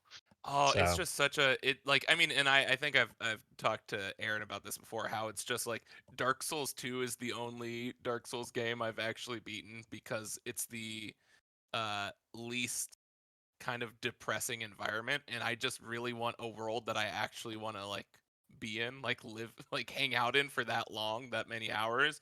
And so this is just, yeah, this really feels just like it's made to scratch every Dark Souls itch I have, without, but again, just being totally child-proofed yeah. and just as I like love that. accessible as possible. Yeah. So it really just feels like Dark Souls for babies in the best way possible. Part of what you And said too, That's like amazing. part of that sounds like Outer Wilds in a way too, where like yes, where you said like you could beat Tunic in an hour the second time you play it. Like you could, if you've played Outer Wilds, it's a 20-minute game if you know what you're supposed to do. Yeah, But like exactly. it's the content of the game is like learning what the game is. It's like the fact that it's like Zelda, Dark Souls, Outer Wilds mixed in with like a really cool art style all at the same time. Like I also really need to play that game at some point. It looks really cool. I mean, yeah, it's a mystery game too, on top of everything. Like, and that is I think that's where the Fez aspect comes in most, is where it's just like it really draws you in, because even it's like, even if you find those pages, those instruction pages, part of it, only key phrases are in English, and then part of it is in like this weird language. And I haven't attempted the Fez. I was gonna say, have you figured it out? No, okay, so no. like I did a lot of I listened to a lot of spoilers to it. Wait, really quick. Ben, hey, hey. What? Talk. All right, guys, I gotta jump off. All right, I love all of you. Have a good night. All right, later, man. Bye, buddy. Bye. Sorry. Hey, Ben. Hey, Ben. I'm trying to say my outro. So Ben, what were you gonna say about listening to the spoiler podcast? I listened to some spoiler podcasts and also waited for like, and just saw some people talking about it. And there's like deeper end game puzzles to that are just absurd. And like the stuff that you're trying to do, where we did like the frequency stuff for Fez, just like doesn't work on this language because it's such a insane language. Like there is one instructional booklet page that just like kind of hints at breaking down the language, where it's like rearranging it, and I was just like, oh no, it's gonna be 10 times harder than Fez, and I'm because it's literally not a cipher. Like it's not a cipher at all. It's like, it's crazy. And apparently like the composer built his own musical language into the game as well. And so it's that, like that, so good. Yeah, the end game, like the end puzzle stuff is next level bonkers.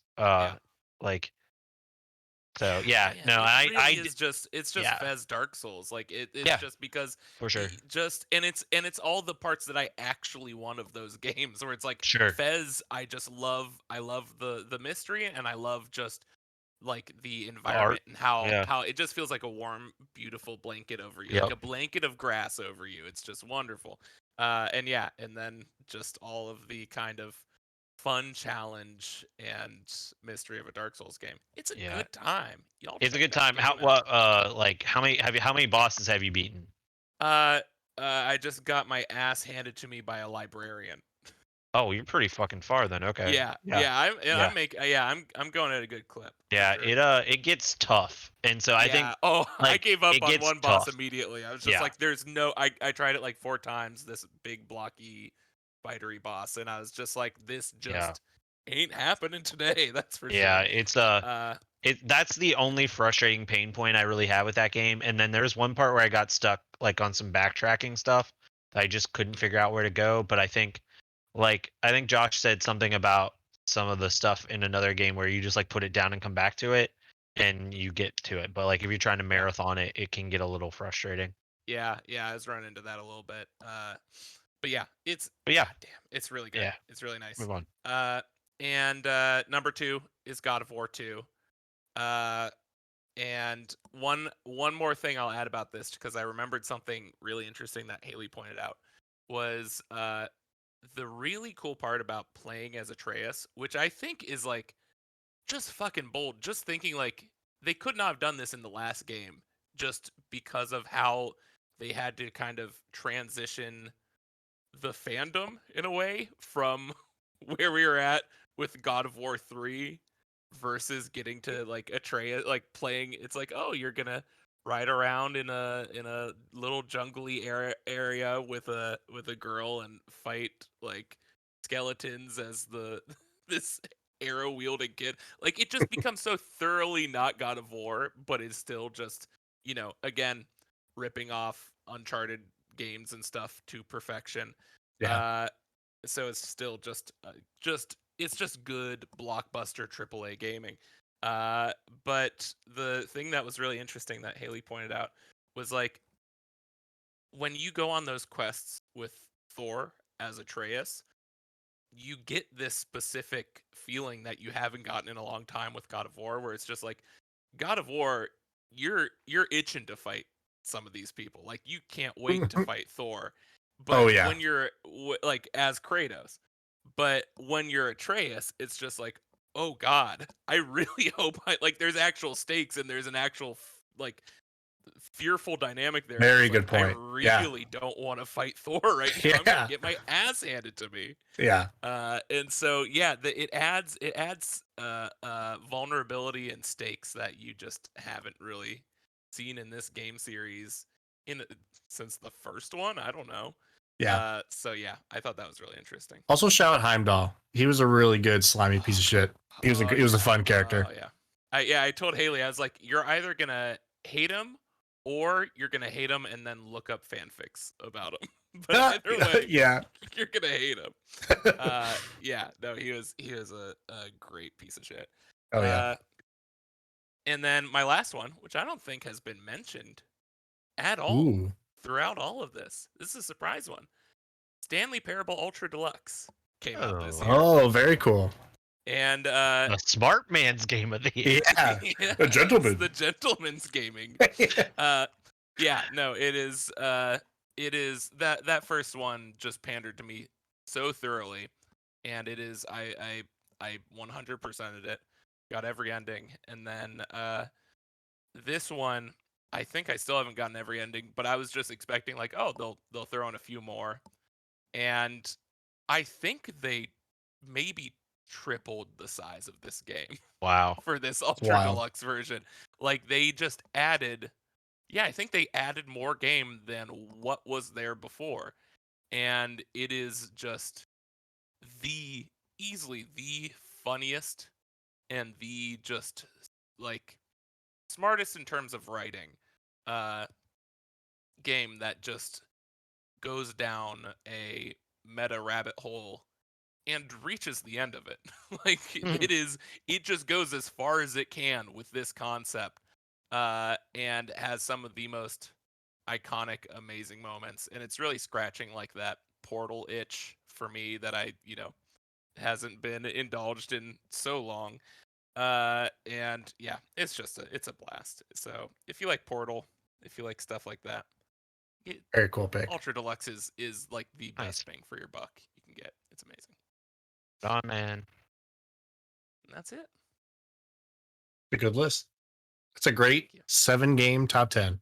I love it. Yeah. I guess that means it's my turn. Do it, baby. All right, number 10 is, where did number 10 go? Oh, this is only number 10 because I didn't put in enough bunch of time with it. But Norco, that's a game I haven't heard on this list yet. Oh yeah, Norco. Alex Navarro played a lot of that. Yeah, next time we talk about it. Yeah. I don't think I know what this is. So this is I don't know exactly how to describe it. It's a beautiful pixel art game. It's a story game, essentially. It's a very story heavy game. Not quite visual novel because there is like there's some interaction and choice involved. But it takes place in basically a near future. I don't know, John. You've been to New Orleans, right? Yeah. And you've been here. So between here and New Orleans is basically the biggest like corridor of oil and gas refineries in the world. Yeah. It's upsetting. Like, driving down Josh, 10? yes, 10. Yeah, driving down 10 or driving down 45. Josh, you watched that Killing Fields of Texas show, right? Yes. Yeah. So I mean, 10 Route 10 or Interstate 10 basically stretches across the country in the South.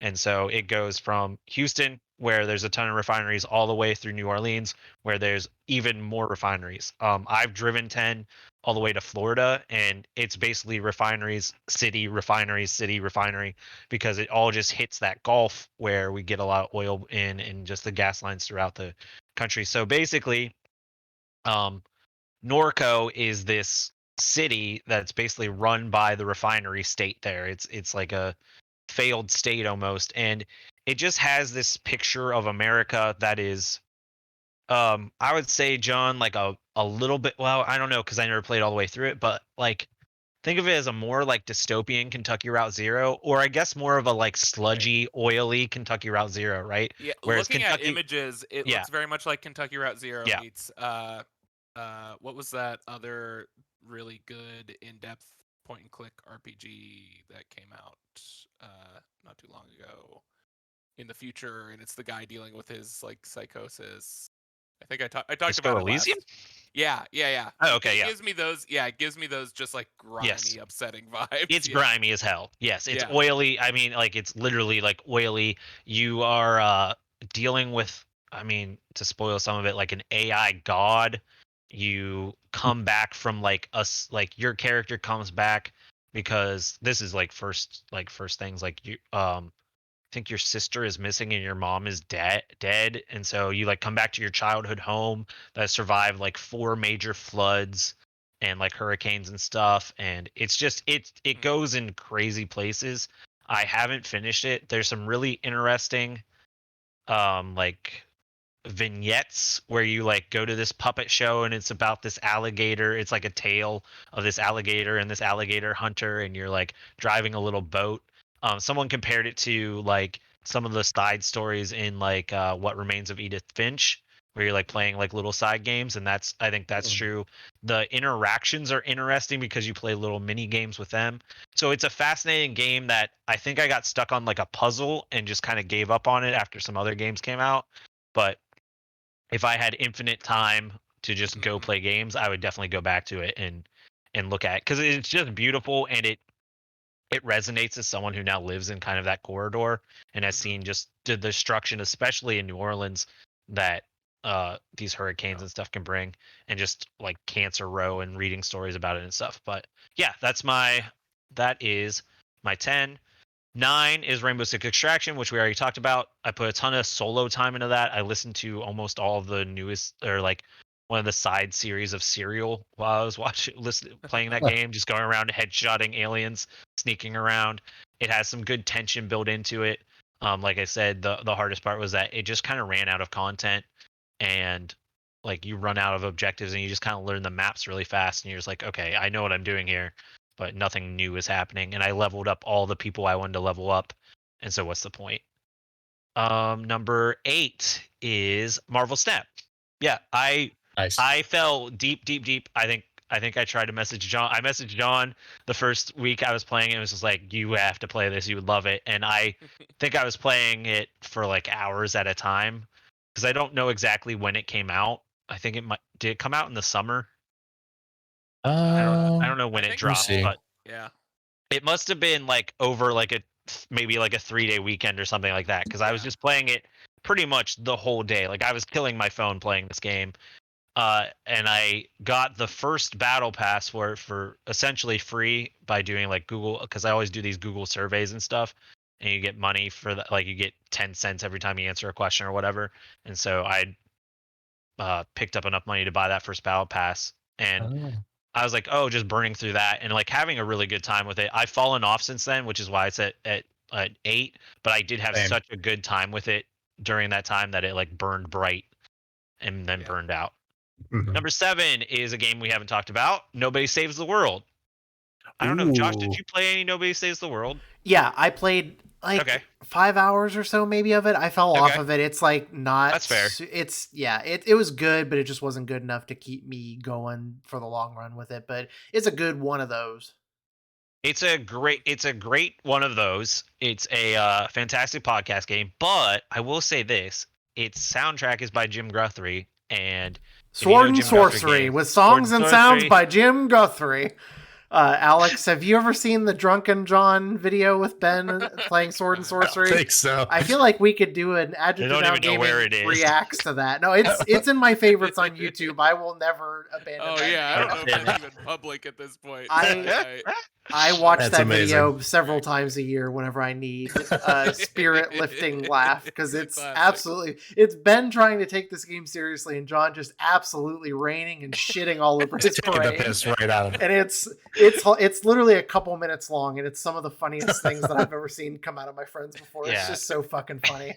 But anyway, so it's that same guy that...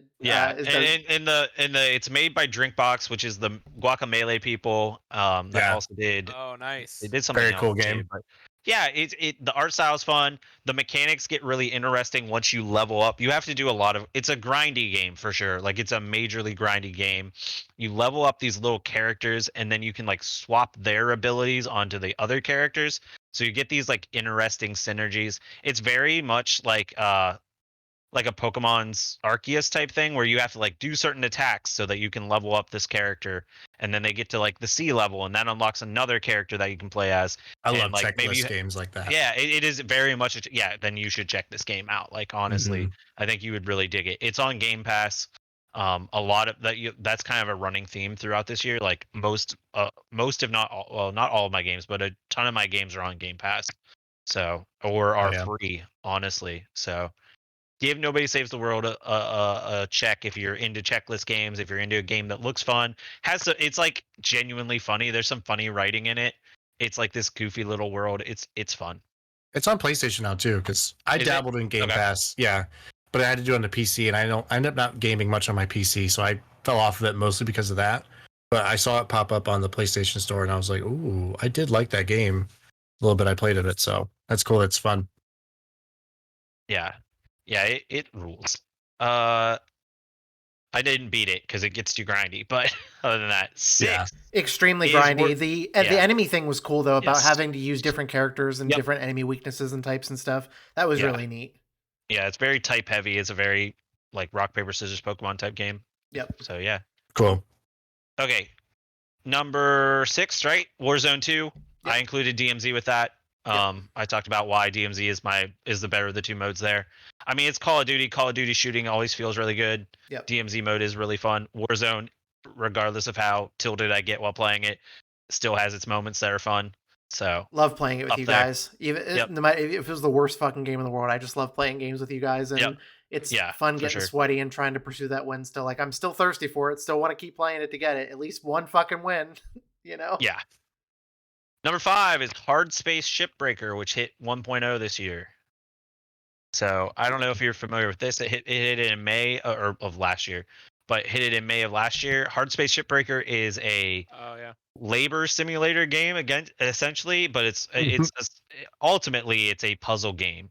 You are you have sold you've sold your soul, or you sold your DNA profile to Space Amazon, or I guess more like Space Pullman, who was the railroad baron of the time, and because they got their start as running freight through space, and now you work in their recovery arm, breaking apart ships.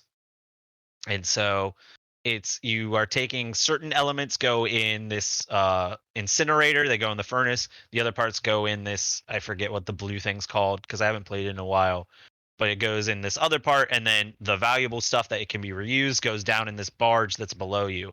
And you're basically navigating these ships that get more and more complicated as they go, more and more dangerous. If you accidentally shoot your laser at the gas thing, it'll blow the ship up. And this year saw its integration of its story mode.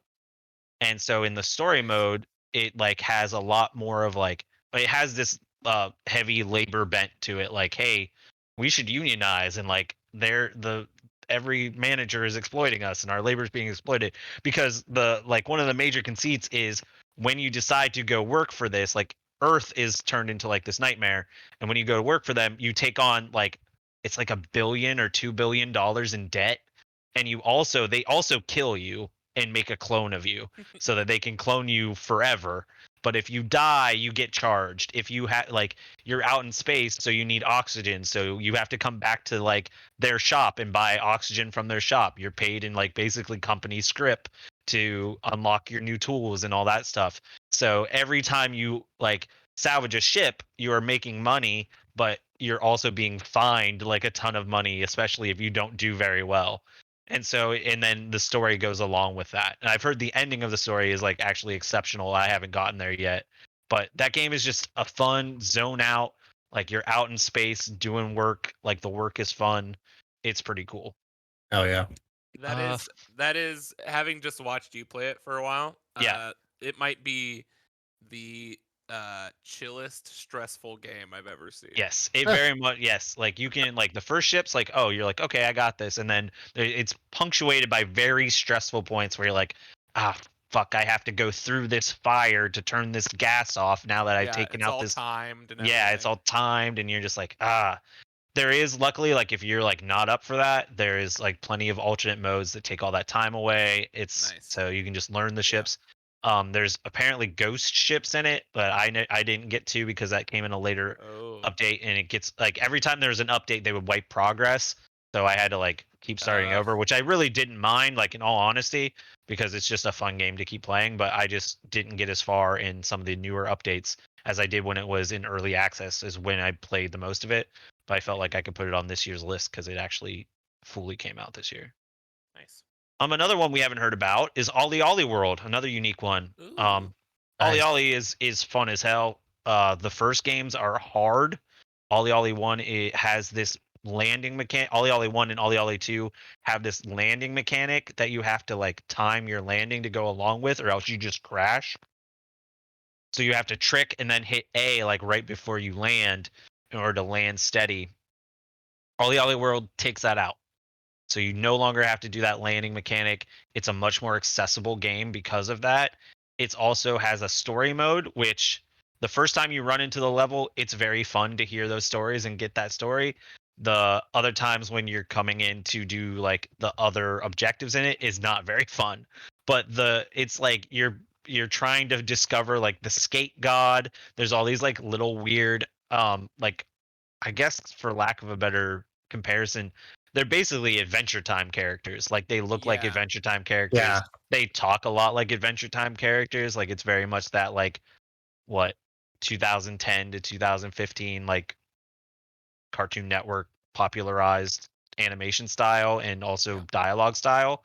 And it's fun. It's cute. You can customize your characters. It still has that like, oh fuck yeah, dude, I have this perfect line that I'm putting like in here. It introduces some mechanics, but it's also some of it gets really hard. Which was and like the levels are pretty long is the other part. Like they're checkpointed levels, which was never really a thing in the first ones. And there's like multiple lines as well, which was never really a thing like in the first one as much as it is in this one. But I've been a fan of Ollie Ollie since the beginning. It was like a tough game to master, but really fun run based, score based games. Like that's kind of my favorite type of game, as we'll soon find out. Is just, hey, can I do better? Is there stars on this level? Can I get a higher score? Can I go from 1 star on my first try to 3 stars on my second? Can I sight read this level and get 3 stars and feel like a god doing it? Like that's my type of game. So Ollie Ollie World stands up there with that fun game that came out last year that not a ton of people talked about. So yeah, wanted to give it its props. Number 3, Pokemon Legends Arceus. yeah. Excellent game, fun as hell. We talked a ton about it already. Number 2, Tunic. Talked about that with John. Excellent. Even though, Nice. I mean, I could probably move some of these numbers around, but even though I hit some of those hard spots, just hearing people talk about it again gets me so hyped for that game. It's just like, yeah, this game rules. It's cool. It's interesting. There's like fun little things you can do with it. Yeah, it rules. And then number 1 is Neon White. Nice. I think Neon White. I haven't said that yet. Yeah. Neon White is probably the closest to like a perfect game that I've seen in a long time. Like my perfect game is like, I mean, my perfect game that I played this year is still Rocket League and Spelunky. Like those are two of my perfect games I've ever made. Mm-hmm. But I'm really high on Neon White, and I bet I would be even higher on it if I played it with a proper controller or a mouse and keyboard. Yeah. Because I played it the full time I played this game, and I haven't touched it in a long time, but it's still just an excellent video game. I played it handheld Switch. That's crazy. And so, and like, I genuinely don't know how the fuck. Yeah, and I think I aced every level but maybe one, and I've dev timed several levels. So that's like wild. I think that's what makes it really interesting. I know Josh was talking about how it's like the hardest game he's ever played, or like one of harder game. Longest game I've ever beat, or hardest game I think I've ever beaten. Yeah, have you ever beaten? Like I've had the drive to keep going with it because it was so good. And I think that's because it builds in some really good assists to help you beat these levels. Yeah. I think it's probably the smartest speed running or run based game I've ever seen do it, because like just the way you go about it, it's teaching you how to beat these levels. It's staggered if you really if you really want to do better on these levels, it teaches you. You do it the first time, maybe you get a bronze, and you unlock like you unlock like your ghost or whatever. And so you're like following yourself, and you're like seeing where you can optimize after you see your ghost. At some point you like unlock leaderboards so you can see where your friends are at, and you'd be like, oh, I can do better at this because I know someone who did it, and I can ask them for help. And then later on, it gives you like a hint to do like really like, hey, here's a shortcut. Like follow these hands that are hitting in the air, and you can do a shortcut. And that's ultimately what that game is all about, is just optimizing and optimizing and optimizing, finding what can you skip. Like, oh, why am I going this way? There's no reason for me to go here. And that's the fun part of like sight reading some of these. And what I mean by that, like for people that aren't musically inclined, is like, oh, I could go into a level after I played that game for a while and was getting into a flow state. I could go into the next level and be like, this is the way the devs like want you to go the first time, but I know right here I can see it. I'm not doing that. Like I don't need to go that way. I can go in and first try get a plat or like a diamond or whatever it's called and be good to go. And nothing feels better than doing that in a video game to me. Like nothing feels better than 4-starring or 3-starring a level your first try and just being like, I have this dialed in. I am good at this. Like, and then in like the second only to, okay, I didn't do my first try, but I see it. I know what I have to do. Now it all comes down to execution and just running and grinding and doing it. And this game just epitomizes that. it's just so good. It's so good. Like everybody said, the music is so good. The level design is so good. I think the story is fun. I think it's good. I don't think it's definitely obviously not the best part, but I think if you were to take that story and turn it into like a short animated film, people would like it. Yeah. I think they would genuinely like, That's very fair. This is interesting. Like it's like you have these two competing storylines going on of this guy who has amnesia. Like it's very tropey. Like I'm not going to sit here and say it's not tropey, but they use those tropes to like some pretty good value, I think. And they bring about like through flashbacks of this amnesiac character, like, hey, like I have been betrayed by the person I've put my most trust in, and I wasn't strong enough to like get over my trust in this person to help save everyone who actually loves me, because he was in fact the first one who raised me and loved me. Like I'm getting kind of goosebumps talking about it just because I think it's a fascinating story. I really need to give it another shot. Like yeah, I really made a conscious decision to stop paying attention, and like that was just because I wanted to get back to it. And I think like I know we all listen to kind of the same media outlets. I think the media did the story dirty on this because they're like, 100%. It's anime, it sucks. And like the game in the first few times doesn't give itself a ton of credit, because it is very jokey and very like in some parts like extremely horny. But like it's funny, it's interesting, and like the soul of it gets there at the end. Yeah. So I like it. It's cool. It's a cool game. It's funny. It rules. I could play. I want to play it again. I haven't played it in years. And then just to go along with it, I was looking at my old tweets when we were going through it, and one of my best tweets of the year is just a picture of me beating Swirly's times that just says "Get bent, nerd." So it's a level. I think it's one of the first levels. Swirly's time here, and I think he went on to beat this time, by the way. Swirly's time here is 16 seconds and 16.683 seconds. My time is 16.33 seconds. That's honestly, those are the margins that we're working with in this game. And like that's the other thing that made it so fun. Like I was home for most of the summer. I was back in Ohio, which like away from my gaming computer, away from video games, and like working through grad school stuff, like helping around the house, like just kind of out of my element. And this was something I would do: go put my feet up on the window, like stare out the nice view I have from back home, and just like kind of play this game and like grind it out. And I would just be like over there, just like vibe out, just be able to like chill and like do it. And like I think I have every gift in the game. I think I have, like I said, I think I have ace times on everything except for maybe the last level, just because like we talked about, it's a long level. It's so long. It's literally called marathon. Yeah, there's literally 100 fucking levels. Like you've done so much to get to that point, and then there's just it's a lot. So I beat the game. I think I'm close. Like I said, almost 100%ed it. Now it's just like some of those challenge levels that are left, like the run levels where it's like play every level, and you get like 2 lives or something like that. So.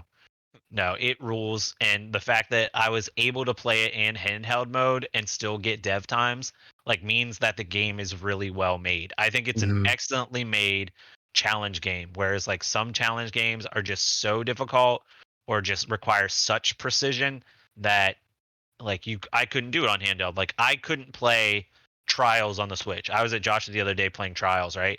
And like you can't do that on something that's not good hardware, that's not good feeling hardware. And the Switch is by far like not a great piece of hardware docked like or handheld like that. So yeah, I could talk about the game for like another 20 minutes probably, just how much it is video games to me. That type of game is what I come to for video games. Since we're back on it again, and like those early, I think the first probably 20 to 30 levels, like those first 3 worlds are my favorite, because we did go back and forth so many times where it's like just the smallest little incremental improvements. And I remember there's at least one like in those first 10, because the leaderboards are like console dependent. So like the PC times are probably way crazier than the Switch, but like there was a time where I remember I beat your time on something, goes by like 0.2 seconds or something crazy like that. And I looked at the global leaderboard, and it was at the time like a top 30 Switch time in the world.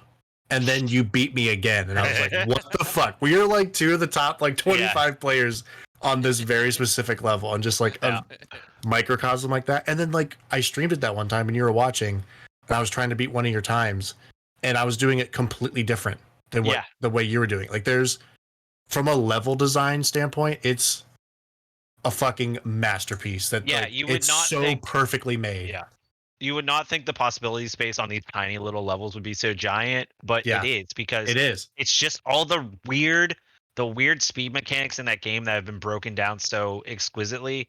Like if you're above, like if you can hover, like, okay, so on that first level, Swirly, you probably know what I'm talking about. The first level is just like teaching you how the game works, right? You're running and you just jump and you jump again. There's so much stuff squeezed out of that first one. You can squeeze so much out of the first level. It's absurd because like if you jump over water, but you're like a foot off the water, you go faster than if you're running on the water. So there's like a tunnel where like if you jump in that tunnel, you go faster than if you were to just run. And then there's like slight like ramps and planes that you can run up and keep your speed. So like I can run up this ramp even though I'm not on water anymore. I run up the ramp and then I hit back on water and I'm still going as fast as I was before. And you can cut like corners like that. It's absurd. It's just such a it just scratched that itch so hard of just like, I can do this. I can do better than this. If he can do better than this, I can do better than this. Exactly. Like back and forth. Like it's humanly possible. Sometimes you get to those and I think honestly, like a big gripe was that it didn't include videos of replays. Yeah, that would have been huge. I think that would have been huge, but like I think it also kind of ruins some of the magic. And it's also like, I'm never gonna be like, if I like sometimes I watch to go back to Trials, which is another game that's similar in a way, like probably the closest game that maybe anybody's played that's close to this. Like you can watch replays in Trials and you're just like, these guys are so dexterous, like they're just like the way that they like hit these buttons in just the right way, like I'm never gonna do that. Whereas like in this, I'm just like, okay, well, Swirly got a better time than me. I can probably get a better time than him. Like I see like my friends are getting good times. Like I might not be the top one, but I'll be with my friends, and that was super cool. Yeah. And then it doesn't feel like I'm cheating looking at the best player in the world trying to beat my friends. So I think the only time I ever looked at guides for that game was to find like 2 gifts, I think. Some of the gifts were wild. They were so fucking obscure. Some of them. Some of them were, like most of the time I would find them, but there was like a couple where I was like, no, I just have to look this up. The one that was like under the level, under like the fountain or whatever, was the one where it was like, I'm gonna start looking some of these fall up. off, basically. Yeah, you had to fall off, and it's like you don't even see that. I'll never find that. Yeah. And like the fun part about that is like, I can look up where it's at, but like then I still have the challenge of getting. You still have to get it. You can watch somebody do it all day, but then getting it. So for me, that's like my big thing to put a bow on it. For me, at least, is like I couldn't tell you the last time a game that hard. Like I stuck with it and not only finished it, but got ace medals on everything except for the last couple levels, which to me you can just fuck off forever because they were so hard for me to do. Yeah, but it was a huge like gaming is a huge part of our lives, obviously, and most people would probably scoff at this statement. It was like a huge personal achievement for me to beat this game and do as well as I did with it. Like it blew my mind. And it's what Ben said too, like seeing your own skills come out. Like you can watch people do these levels and speed run them on YouTube as much as you want, but actually having to execute them and proving to yourself that you can do them is a huge thing that no other game delivered anywhere close to it like this year. It's one of the most unique and best games like out of the last 5 years for sure. Like it's just gonna sit around and wait for the next one of these, whatever it is. And like I never would have seen an anime speed running game making my top 3 of the year if you would have asked me, just based on like aesthetics alone. It's just like a base like surface level thing, like a, you know what I mean? It's a hell of a game. And like the funny thing is like we really didn't even talk about the base mechanic other than running fast. Yeah. Which is like the cards and the weapons. Yeah. Like we haven't even talked about that. Yeah. And I think that just tells you like it's how so smart, special and unique this game is. Like just the platforming abilities that you get from those cards and just the way they change everything up. And then John, have you played this game at all? No. Oh man, there's a game. The last set of levels changes the game. So what should I get it on? Should I get it on PC? Should I get it on PS5? Get on PC because then I'll get it on PC so I can try and beat you because I I'm sure you'll, if you have a leaderboard with friends on it, I'm sure you'll go at it too. Because I need to play it again. Like just talking about it now, I'm like, I need to go. I want to go back and do this. Yeah, for sure. Yeah. All right. Well, we'll all transition to Steam. Oh yeah. Go wild. But yep. I like I said, probably talk about it for another 10-15 minutes, but that's my game of the year by far. Nice. Great choice. Like all the other ones could probably be moved around a little bit if I really did this right before we set up, because I usually just go by feel. But Neon White, game of the year. Yeah, I'm honestly thinking about moving it above. I thought about this so long, but like this talk about how fun that was. Yeah, it might swap with the Corey for me. It might actually be 5. Like I don't think it can touch Pokemon, like the top 4. But like, God, it's for what they tried to make. Literally perfect. Yeah. Like I don't know how it could have got better than that. No. I'm gonna get off this call and go watch the GDQ run of it. Yeah, I'm about to look that up. I want to see what crazy shit they pull off. Yeah. All right. Well, shit, guys. Well, we're not going to get hold to. on. What's up? Aperture Desk Job came out. Oh shit! That's my I did not play that. Okay. That's my number 8. 20 minutes of good shit. There you go. I need to just go download that right now. There you go.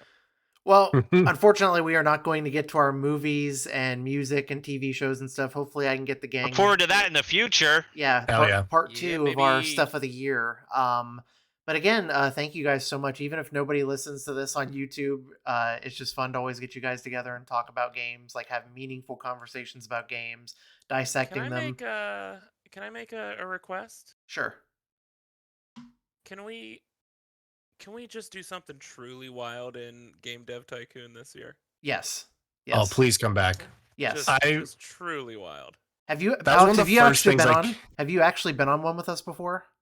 I think I did once, but like my mic was real shitty. If I remember correctly, something about that. We got to get you in on the next one then. Yeah, I remember going up to your desk at work, Josh, like before we were like really close. Because I remember like adding you and you did your PlayStation unboxing. Yeah. And then I don't think I've said this in front of all the other guys that were on those videos, but at the time I was helping my cousin. She runs her own business. She makes cat toys for like Meowbox. So she would make like literally thousands of cat toys at a time, and I would help like fucking dump catnip into these things for her. And I was like, well, I need some stuff to watch. And I was like, oh shit, Josh has a YouTube channel. And like I watched all like the Stardew videos at the time, but the Game Dev Tycoon videos were like by far my favorite ones. Those were so fucking funny. They are consistently like, I usually don't like listening to my own fucking voice. Like I hate the sound of my own voice, but I make an exception to watch most of our game dev stuff several times a year, especially the last couple. It's so fucking funny. Just of how often we go back, and I always force the guys to do a rundown of every game that we've ever made and how that's just going to keep getting longer and longer. Yeah. I'll never get over the fact that when we had Julie on, we were trying to come up with a more gender inclusive version of Hitman. Hit woman. Hit women. Hit women. Yeah. Oh my god. And then so good. What was Metaphor Greg? Does that mean anything to you guys? We were talking about Aaron's gas station story about the guy that was like, I used to be the guy that kept people in line. Just absolutely. The fact that we never sent people on vacation. I was about to say. People sat there dead for years. God, what a good... Yeah, if you haven't watched that, go check out that series. Why are these games bombing? More of it. It was so fucking funny. And then Ben's most underrated Ben line of all time on this channel. I'm just so tired. If you build it, they will city is another. If you build it, they will city. That one comes back to me. About their nonsense. The pre-John days. Yeah. Knowledge of the game, John. On the record. Yeah, like how to actually play it. Added it with the John funniness. Trying to actively make us make a bad game, and it ended up being fine. And then it's like one of the best ones we made. Yeah, and then I forgot about that. That was really funny. And then he comes around and is like, "Let's start making good games again." But it turns out it's hard when 3 of your staff are dead at their desks. Yeah, literally haven't moved. And the gray life bar blends in with their cubicles, so we just didn't know for an hour. Oh, fuck me. So anyway, folks, as if you couldn't tell, I fucking love these boys. And like I said, if you're listening to this, we really do appreciate you. But this is just an excuse to get together with my boys once a year and talk about what games we liked. So hopefully, yeah, this is part one. Hopefully in the near future here, maybe next weekend or sometime in the near future, we can get us back together here. Alex, I know you said you wouldn't have a lot to contribute to like the movie, music and movies and stuff, but me and Ben and John and Aaron can get together. I'm sure we could all talk about like Andor and other shows and movies and books that Aaron and I have read this year and stuff. I didn't want to try to squeeze that in because I feel like we can actually have some deep, meaningful conversations about this shit in another episode. Honestly, this is shorter than last year's games one. Like we went over 4 hours and this is not even 3.5. So we actually wrapped it up pretty quick this time. Well, let me add to that real quick. Yeah. Damn it.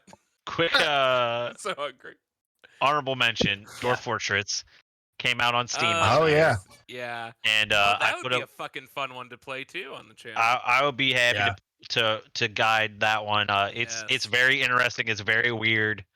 I played it when it was ASCII art, and I played it much more like now that it has a tutorial, and that I don't have to go to like some weird forum and download, and also like actual art to it. It's interesting. It's very slow start.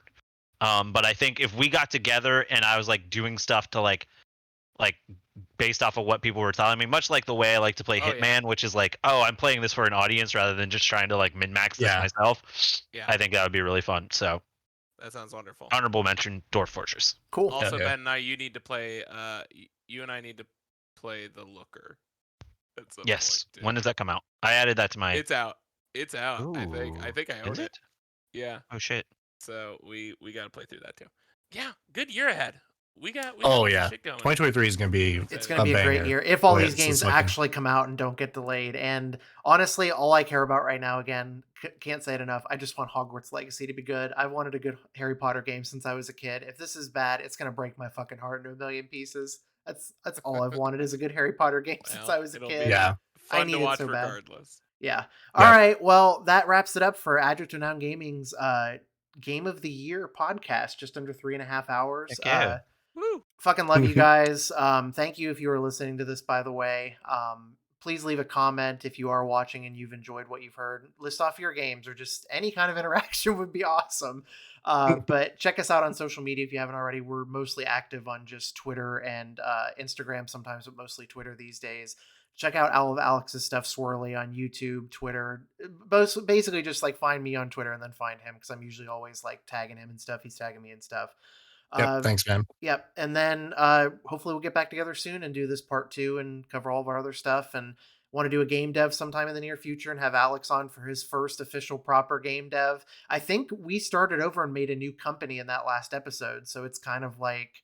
That sounds right. Yeah. So I think we can do an official start over now. And like, I think we also need to burn it to the ground and then start over again. For burning one to the ground. Oh yeah. True redemption. Remember whenever I opened up and I saw my old game saves in there. One of them was just called Minerva Dairy Games from back before I was even playing with you guys. That was so funny. Yeah. All right, everybody. Well, thank you guys. We just got rid of our last listener. Exactly. All right. Well, real top tens. All right. Well, this has been great. I fucking love you guys. Can't say it enough. Thank you for coming and doing this with me, entertaining me for 3.5 hours and talking about. It shows you like all of our diverse, interesting games. Like I could talk about 5 games that none of the other guys would ever even think of playing, and vice versa. And it's just fun to get all of us together and realize how diverse and fun we have with all of our different game tastes and stuff. And the way the world is right now, we have comfort games and we have interesting games, and it's important to find stuff that you like and love. And games are obviously a huge part of our lives, and it's cool that we all had such a diverse, interesting top 10s this year. And hopefully 2023 will be just as interesting. It sure seems like it's going to be so far. I think you really landed on the one word that I think of when I look at the group of people that have talked here today, and it's diverse. Yep, exactly. Absolutely. Yep. All right, guys. Well, thank you so much for listening / staring at the ANG Cast logo on YouTube for 3.5 hours. I'm gonna watch this muted. I can't wait. Recording this video for exactly right. All right, guys. Well, anyway, thank you very much for listening. Stay tuned, hopefully, for part 2 with all of our music, movies, TV shows, and books of 2022. Hopefully, coming soon in the near future. Follow us on all of our social media, and we'll catch you guys next time for whatever the next thing we record is. Bye.